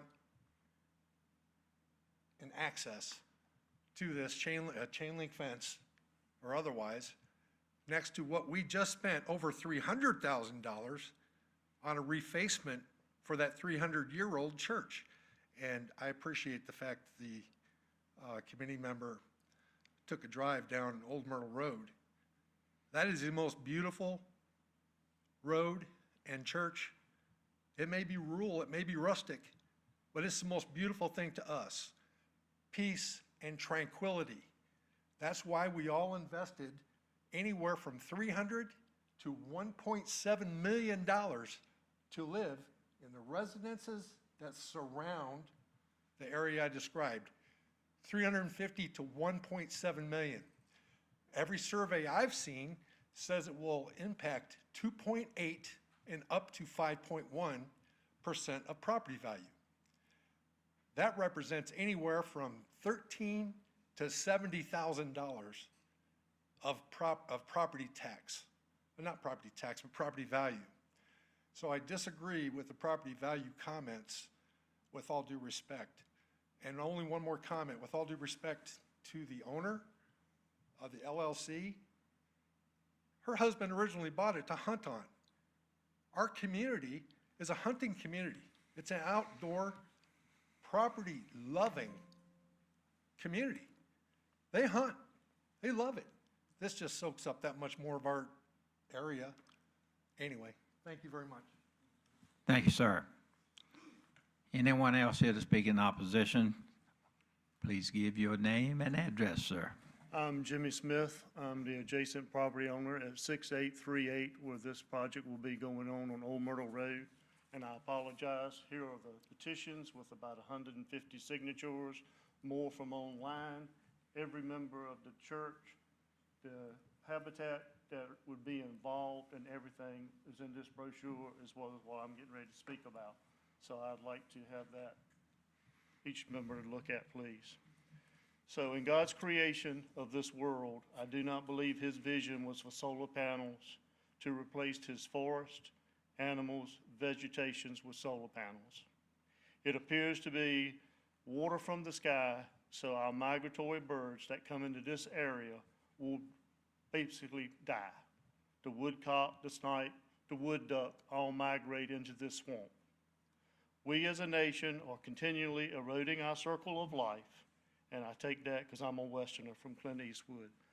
Our community is welcoming the bear, the deer, the turkey, the squirrel, the rabbit, and all the other species that we see daily in our backyard. This is our home and their home. The noise that we're talking about, it's going to be there for us because we're right on top of it. We're talking 12 families and a church that's going to be directly impacted by this project. And all members were not notified and did not receive letters. I'd like everyone that's in the area, that's an adjacent homeowner or supporting us, I'd like for you to stand so the committee can see it. Because we were not notified, a lot of people, regardless of what they said. The first word the church heard come from my mouth, speaking to them. I'm the retiree guy that's running the neighborhood, getting the petition signed and making people aware of what's going on because they didn't have a clue.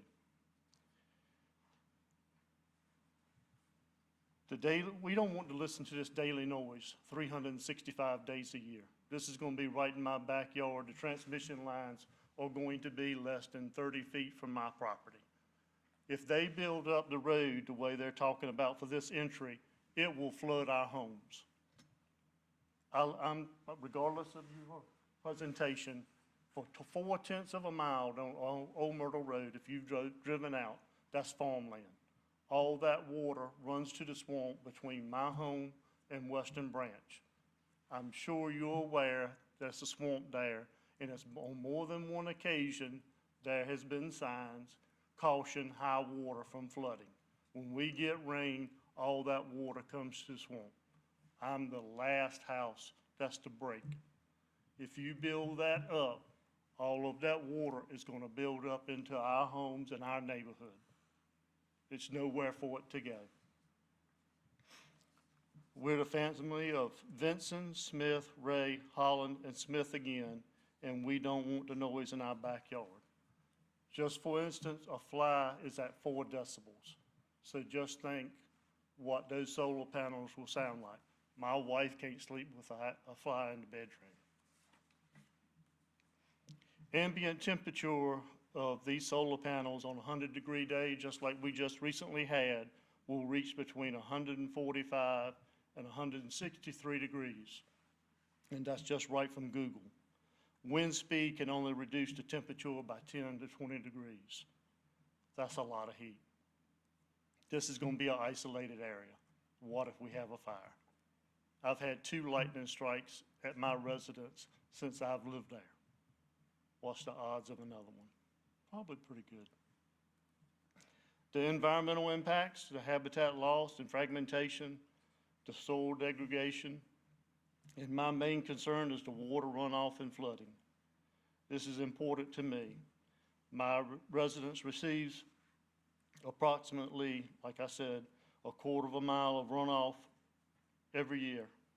Thousands and thousands of gallons come down that hill, come into the swamp beyond my property.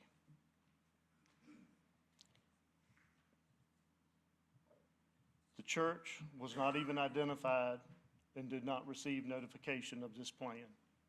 I think that's an understatement, that they should have been notified. A large part of this property, I believe, is wetlands. I've hunted it when the Prestons owned it. I've walked every foot of it. From my property line, or even before my property line, to the church was always identified as wetlands. My adjacent property owner requested to enlarge his existing pond. It was denied because it was wetlands. And now we're talking about putting 3 retention ponds on this property that's lower than his property. Doesn't make sense. If the property access is built up, as shown, my home as well as other numerous homeowners will be affected by flood, impacting our quality of life, our septic systems that we never have problems with, and potential of our well water. My property line and where my well is located is 66 foot from where the development will start for the right-of-way for this access of property. If you build that up, it's going to come in my yard. There's no way around it. Like I said, thousands of gallons of water each year run to that swamp between my home and Western Branch Church. Like I said, impacting 12 family homes and a church. I just hope y'all will take that in consideration and deny. Thank you very much. Thank you, Mr. Smith. Still have some time for opposition. Please give us your name and address, please, ma'am. Hi, my name is Lisa Chavis Smith. My address is 6822 Old Myrtle Road. My property would be H, I believe, on the map. And I could stand at this podium and you, sir, is where I will see a fence from my backyard, my property line. The issues that I have is that we had no idea. We had absolutely no idea. May 2nd, the property owner sent a letter out to neighbors, none on our street. On May 19th, my husband and I got an approval letter for our home on Old Myrtle Road. That has been a family home for 30-something years. And we decided after 8 years of long, hard thought that this is where we wanted to be. This is our serenity. This is our peace. And then 1 week later, we get a letter from the city that this has been going to be built in our backyard. That was very heartbreaking to me. Property value, having my home appraised 3 days prior to getting a letter that something drastic could come and change the value of that home, was devastating to me. That's okay. The noise is an issue. We have an autistic son who's 16 years old. Noise is a trigger for him. Do you ever sit outside and hear the cicadas at night and they make that noise? That is too much for him. That's natural. He will never be able to go and sit outside in our yard by the pool. And as he likes to say, no one disturb my peace, because it will stay disturbed 24/7. He can't help his condition, just like no one else here can. But it is, as a parent, to know that he enjoys sitting and watching the family of 7 deer that we have every year come up in our yard, the rabbits, the hummingbirds, the squirrels, and the silence. That is therapy for him. That is therapy for me after working all day long and just sitting there. Every morning I have porch coffee. That's me, God, and coffee. I talk, I listen to the birds, and it's nice. It's quiet.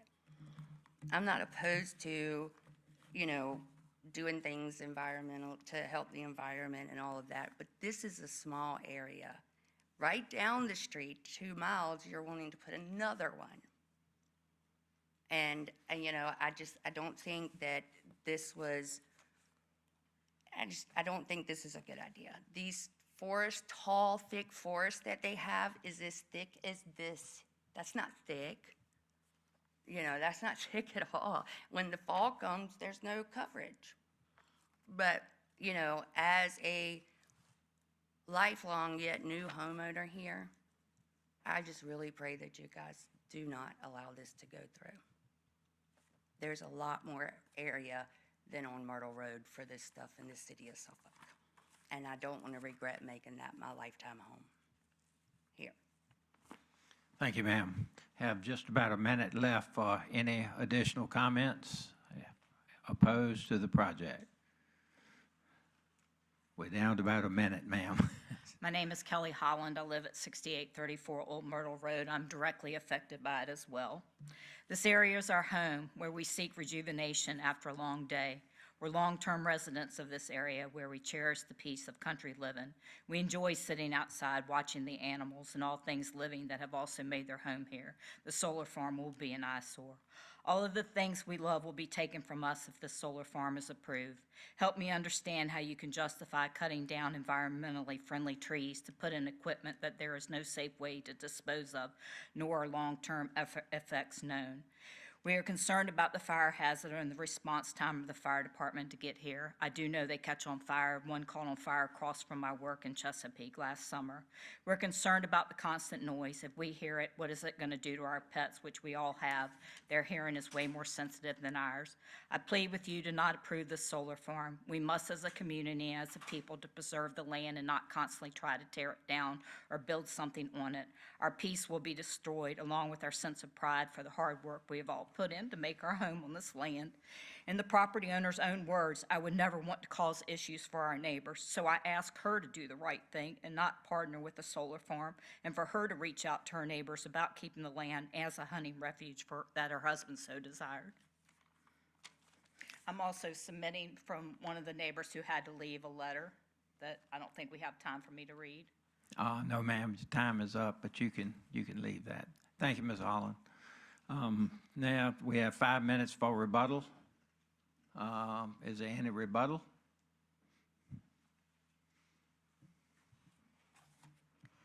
Yes.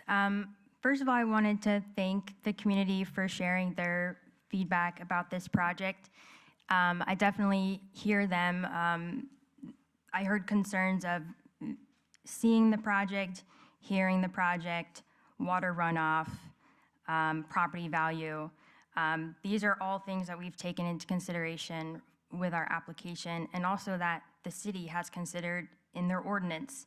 That's why the ordinance is in place, is to protect the citizens by setting regulations that dictate good development.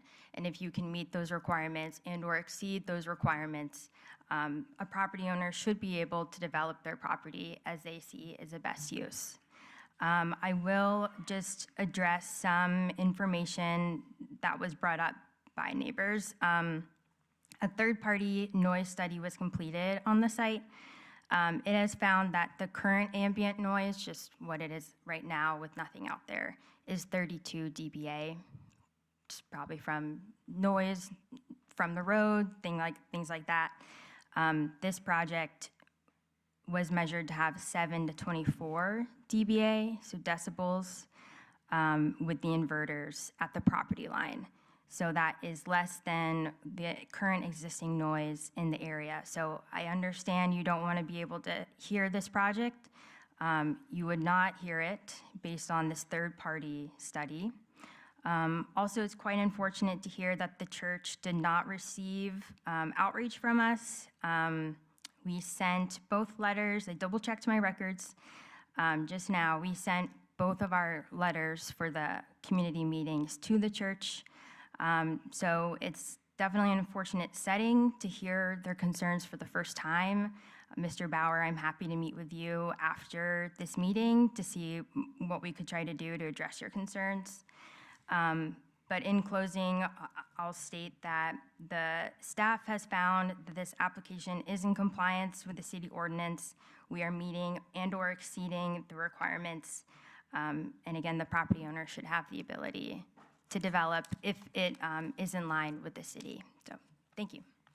Thank you, ma'am. Is there anyone else who would like to offer any rebuttal?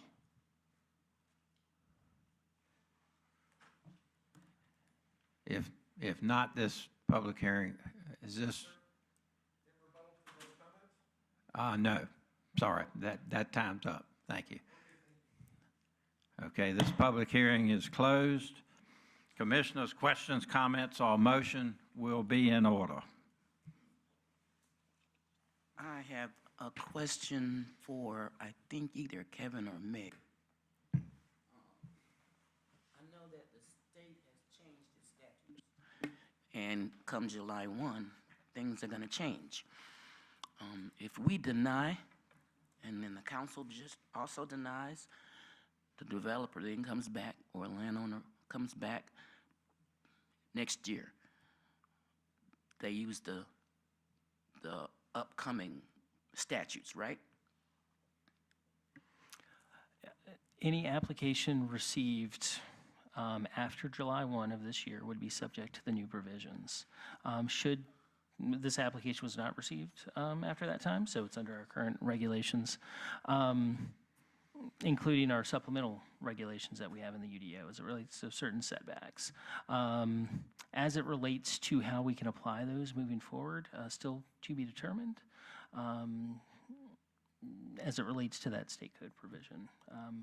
That is effective July 1. I'm just wondering Yeah. if when they reapply, do they reapply under, they would have to change the project in order to reapply under the new state term? They would submit whatever application they see fit. Should this get to city council and they deny it, there would be a 1-year waiting period before they could reapply. At that point, we would consider whatever project they have submitted. As it relates to the supplemental regulations that we currently have in place, we do need to review those as it relates to that state code provision, particularly as it relates to setbacks.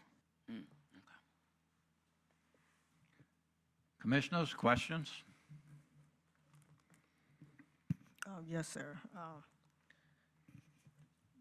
The developer, is it Ms. Robinson?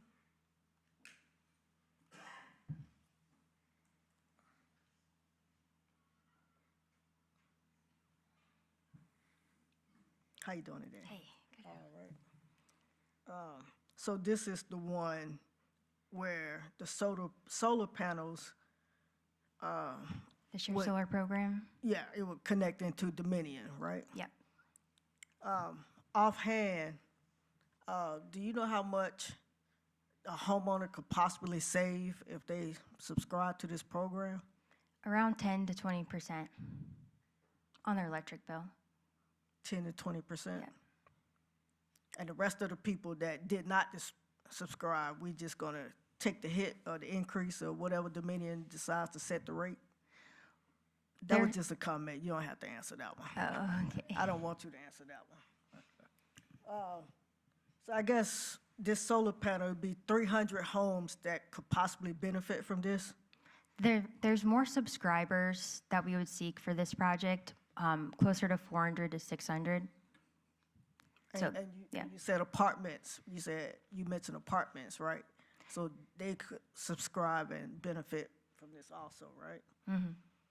Okay, and maybe you can answer this question also. Decommissioning, have you ever decommissioned solar panels? So there were 2 projects of ours that had to be decommissioned early. One was a rooftop project, and it was designed with incorrect plans. So the roof couldn't actually handle the load of the panels. So before the project was completely finished, it was decommissioned. Those panels some went to like employees, and they were able to be reused. And in another case, I don't remember the exact details, but again, the panels could be reused. After 40 years, a panel still has about 88% of efficiency on the project, on the panel. It's still operating, say it's 100% day one, at 40 years, it's out 88%. So it could be used on like a different project. Or it could go to a landfill and be disposed of there, or as the previous applicant mentioned, recycling. Bedford County is getting a solar recycling facility, so that could be one place. You said landfill? That is one option, and I know some cities like put regulations that it can't go there, for example. I mean, the preference is to be able to recycle it or really reuse it in a different project or location. Access road. Yeah. Is there another entryway point, or this is the only access road y'all considered, or could you went off of another road Right. to access this? I mean, why this particular spot? Yeah, we did look at that. This parcel, it's the only road frontage it has. We looked at, could we seek an easement from a neighbor to access that way? But then we learned that we're in study with Dominion Energy, and once you're in study, you cannot change your point of interconnection more than 2 poles away. And 2 poles away would not help with accessing the site differently. So we couldn't change our road. Okay. Now, with this access road, because it's in between a house and this church, right? So, I mean, you have to do maintenance on these solar panels, correct? Yeah, typically once a month is Once a when month? we would send people out. And they'll be going on this access road. Right. Yep, this access road is the current road. That's what it's been used for, like logging as well by companies for tree clearing. All right, yep, thank you. Okay. Commissioners, any questions? Yes. Based on the concerns of the citizens, you may be seated. Based on the concerns of the citizens, and we just not approve one. I don't see us approving this one. So I don't see why we're going to spend a lot of time. And so I make a motion that we do not approve CUP 2260012. That's a motion to deny. Is there a second? It's been moved and second. Any other comments or questions?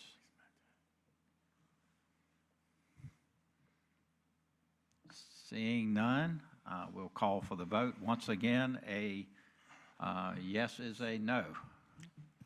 Commissioners, please vote.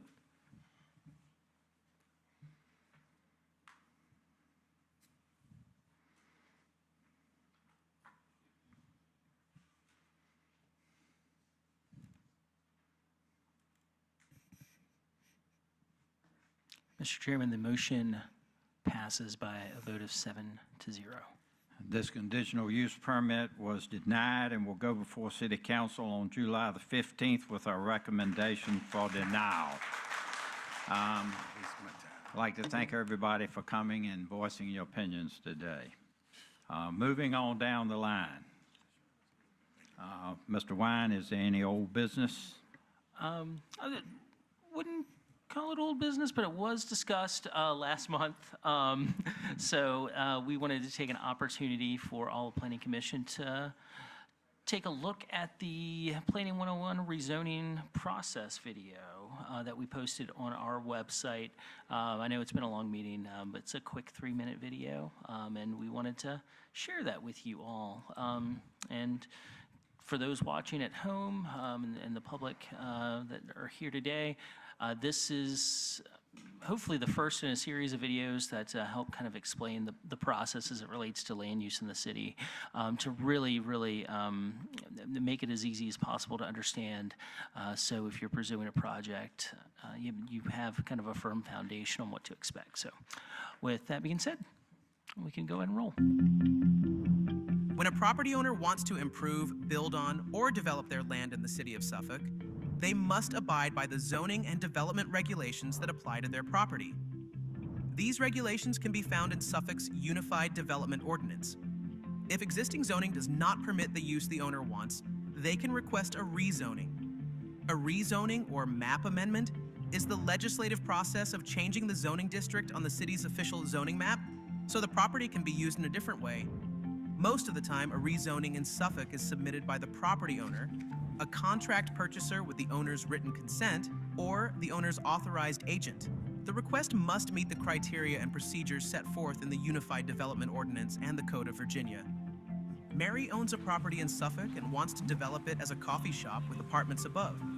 But her property is not in a zoning district that allows that use. Her first step is to meet with City of Suffolk staff for a pre-submittal meeting.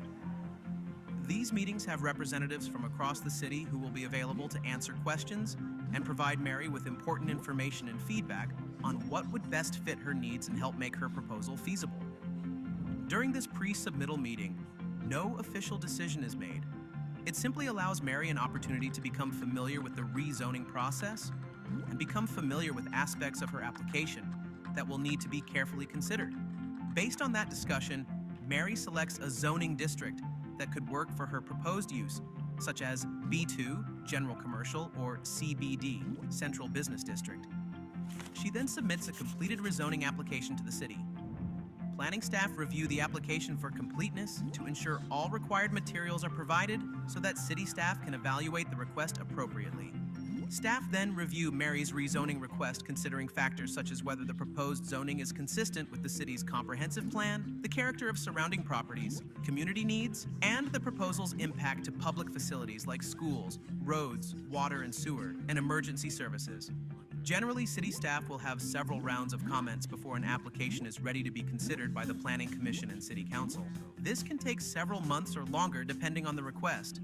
Once Mary answers all outstanding questions, staff prepare a report with a recommendation based on their evaluation of the application and present it to Suffolk's Planning Commission, which will consider the staff's recommendation. Prior to the Planning Commission meeting where Mary's application will be considered, notice of the request is published in a local newspaper, posted at the subject property, and sent to property owners that adjoin Mary's property to inform the public and to advertise the date of a public meeting held by the Planning Commission. At that meeting, community members may make comments in support of or against the rezoning request.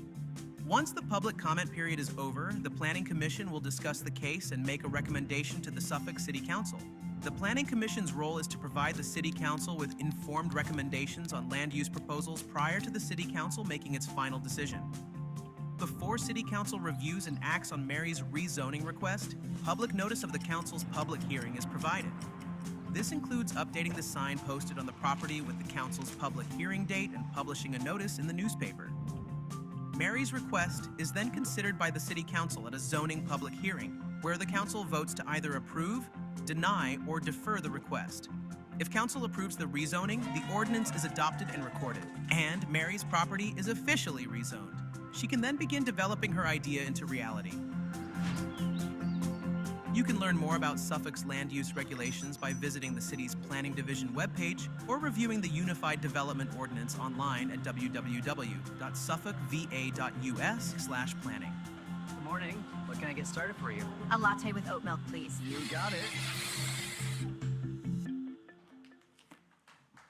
Very good.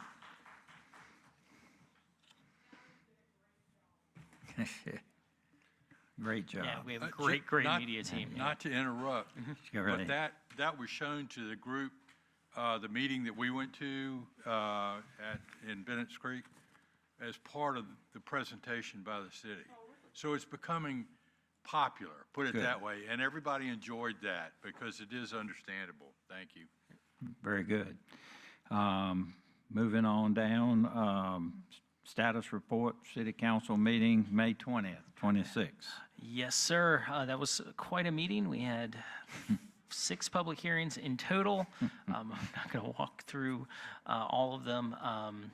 Really specifically, we had the Hill Point Trace low-income housing tax credit project up in Hill Point, the Jonathan's Way rezoning there off of Godwin, the Enterprise Rent-A-Car on Shoulders Hill Road, the parole office on Dill Road that will house the existing Suffolk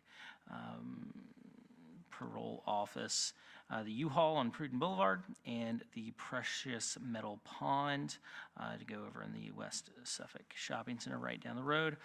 All of those were approved by City Council, the rezonings with the proffers as submitted and the CUPs with the conditions recommended by staff. Thank you, Kevin. We have no preliminary plats that have been approved, so moving on, we're down to the commissioner's comments. So I will start over here to the right, to my right. Yes, I received some troubling news the other day about a certain person leaving and no longer being our chairman. But I would like to tell him it's been a pleasure working with you for the time that I have worked with you. Thank you very much. Ditto comment, Mills. You're a great community servant. Thank you. Thank you so much. Moving on along. I'll try to be brief. Uh,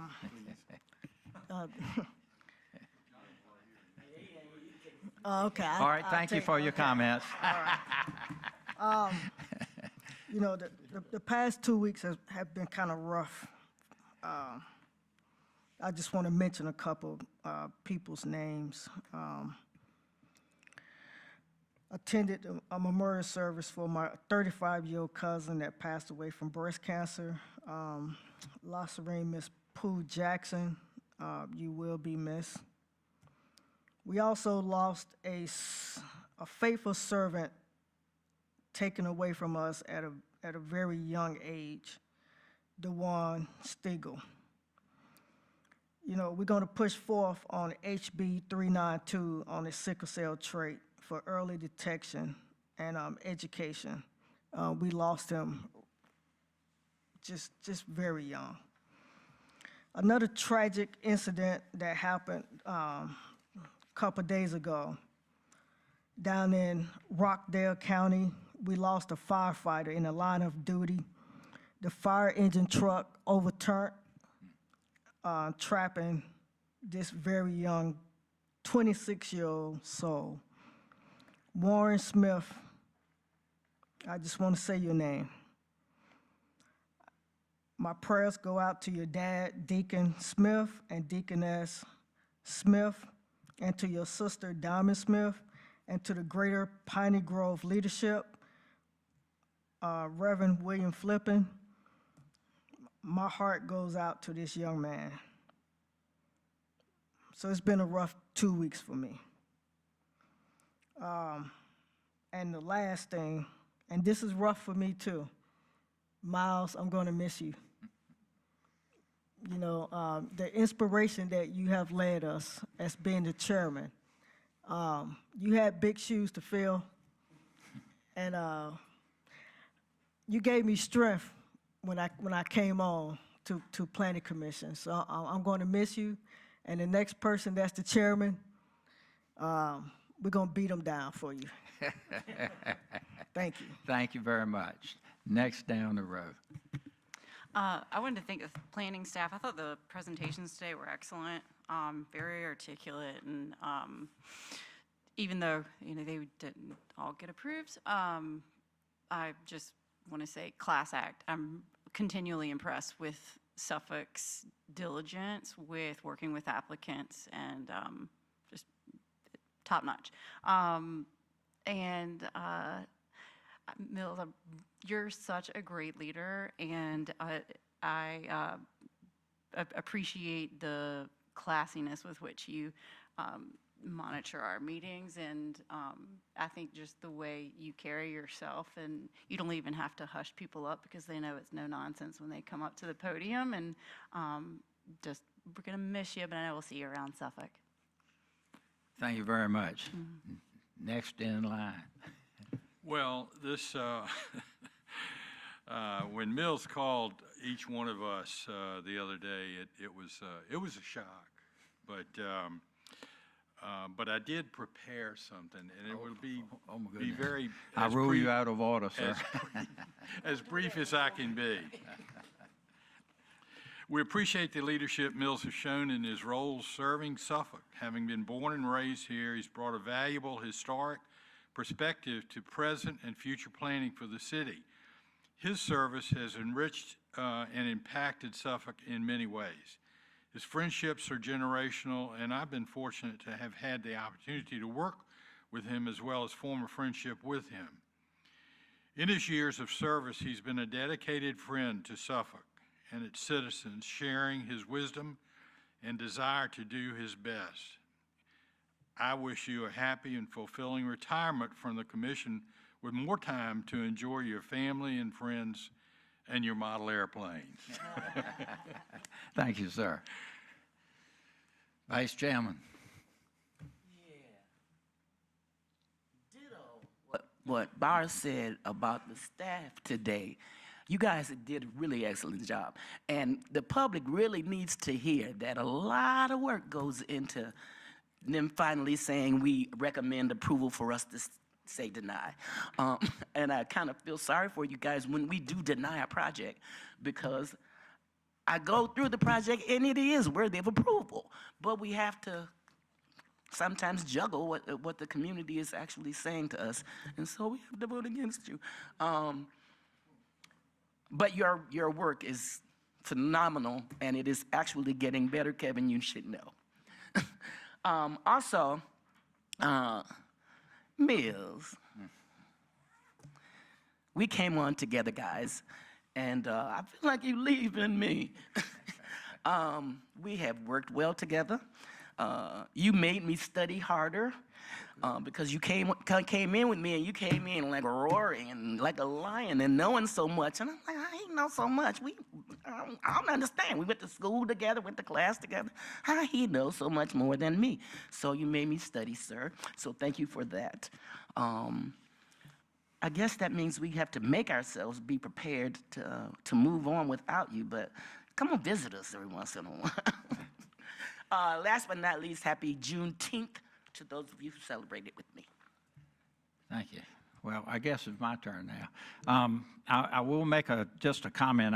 I didn't comment during the public hearings, but Kevin and I get together with the vice chairman prior to the meetings, and we did discuss in some detail what the state is doing to us. I consider Kevin and the staff, we probably have the best UDO that addresses the solar issues. I know we started off and stumbled a little bit at the first, and we were all learning as we went along, but the commissioners and the staff over a period of time really beefed up that to where I'm very concerned that the state and their action